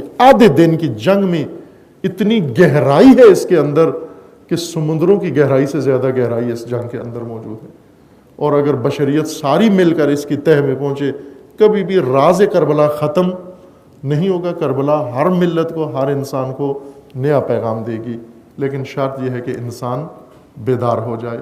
میں زیادہ خستہ کیا، آپ کو تھکایا، معذرت کے ساتھ، کہ انشاءاللہ خدا و تعالی ہمیں اس نجات کی کشتی سے، جو رسول اللہ کا فرمانا ہے کہ ان الحسین مصباح الہدی والسفینۃ النجات، حسین نجات کی کشتی ہیں، اور جو ڈوب رہے ہیں، جو قومیں، جو ملک، وہ اس نجات کی کشتی میں بیٹھے، خدا انہیں نجات عطا کرے گا۔ اور ہماری دعا ہے کہ اللہ تعالیٰ پاکستان کو نجات دے، ملت پاکستان کو نجات دے، اور یہ سارے خطرے پاکستان کو جو اندر باہر سے درپیش ہیں، انشاءاللہ وہ سارے ختم ہوں، اور پاکستانی ملت کو روح کربلا سے آشنا ہونے کی اللہ ہم سب کو توفیق عطا فرمائے۔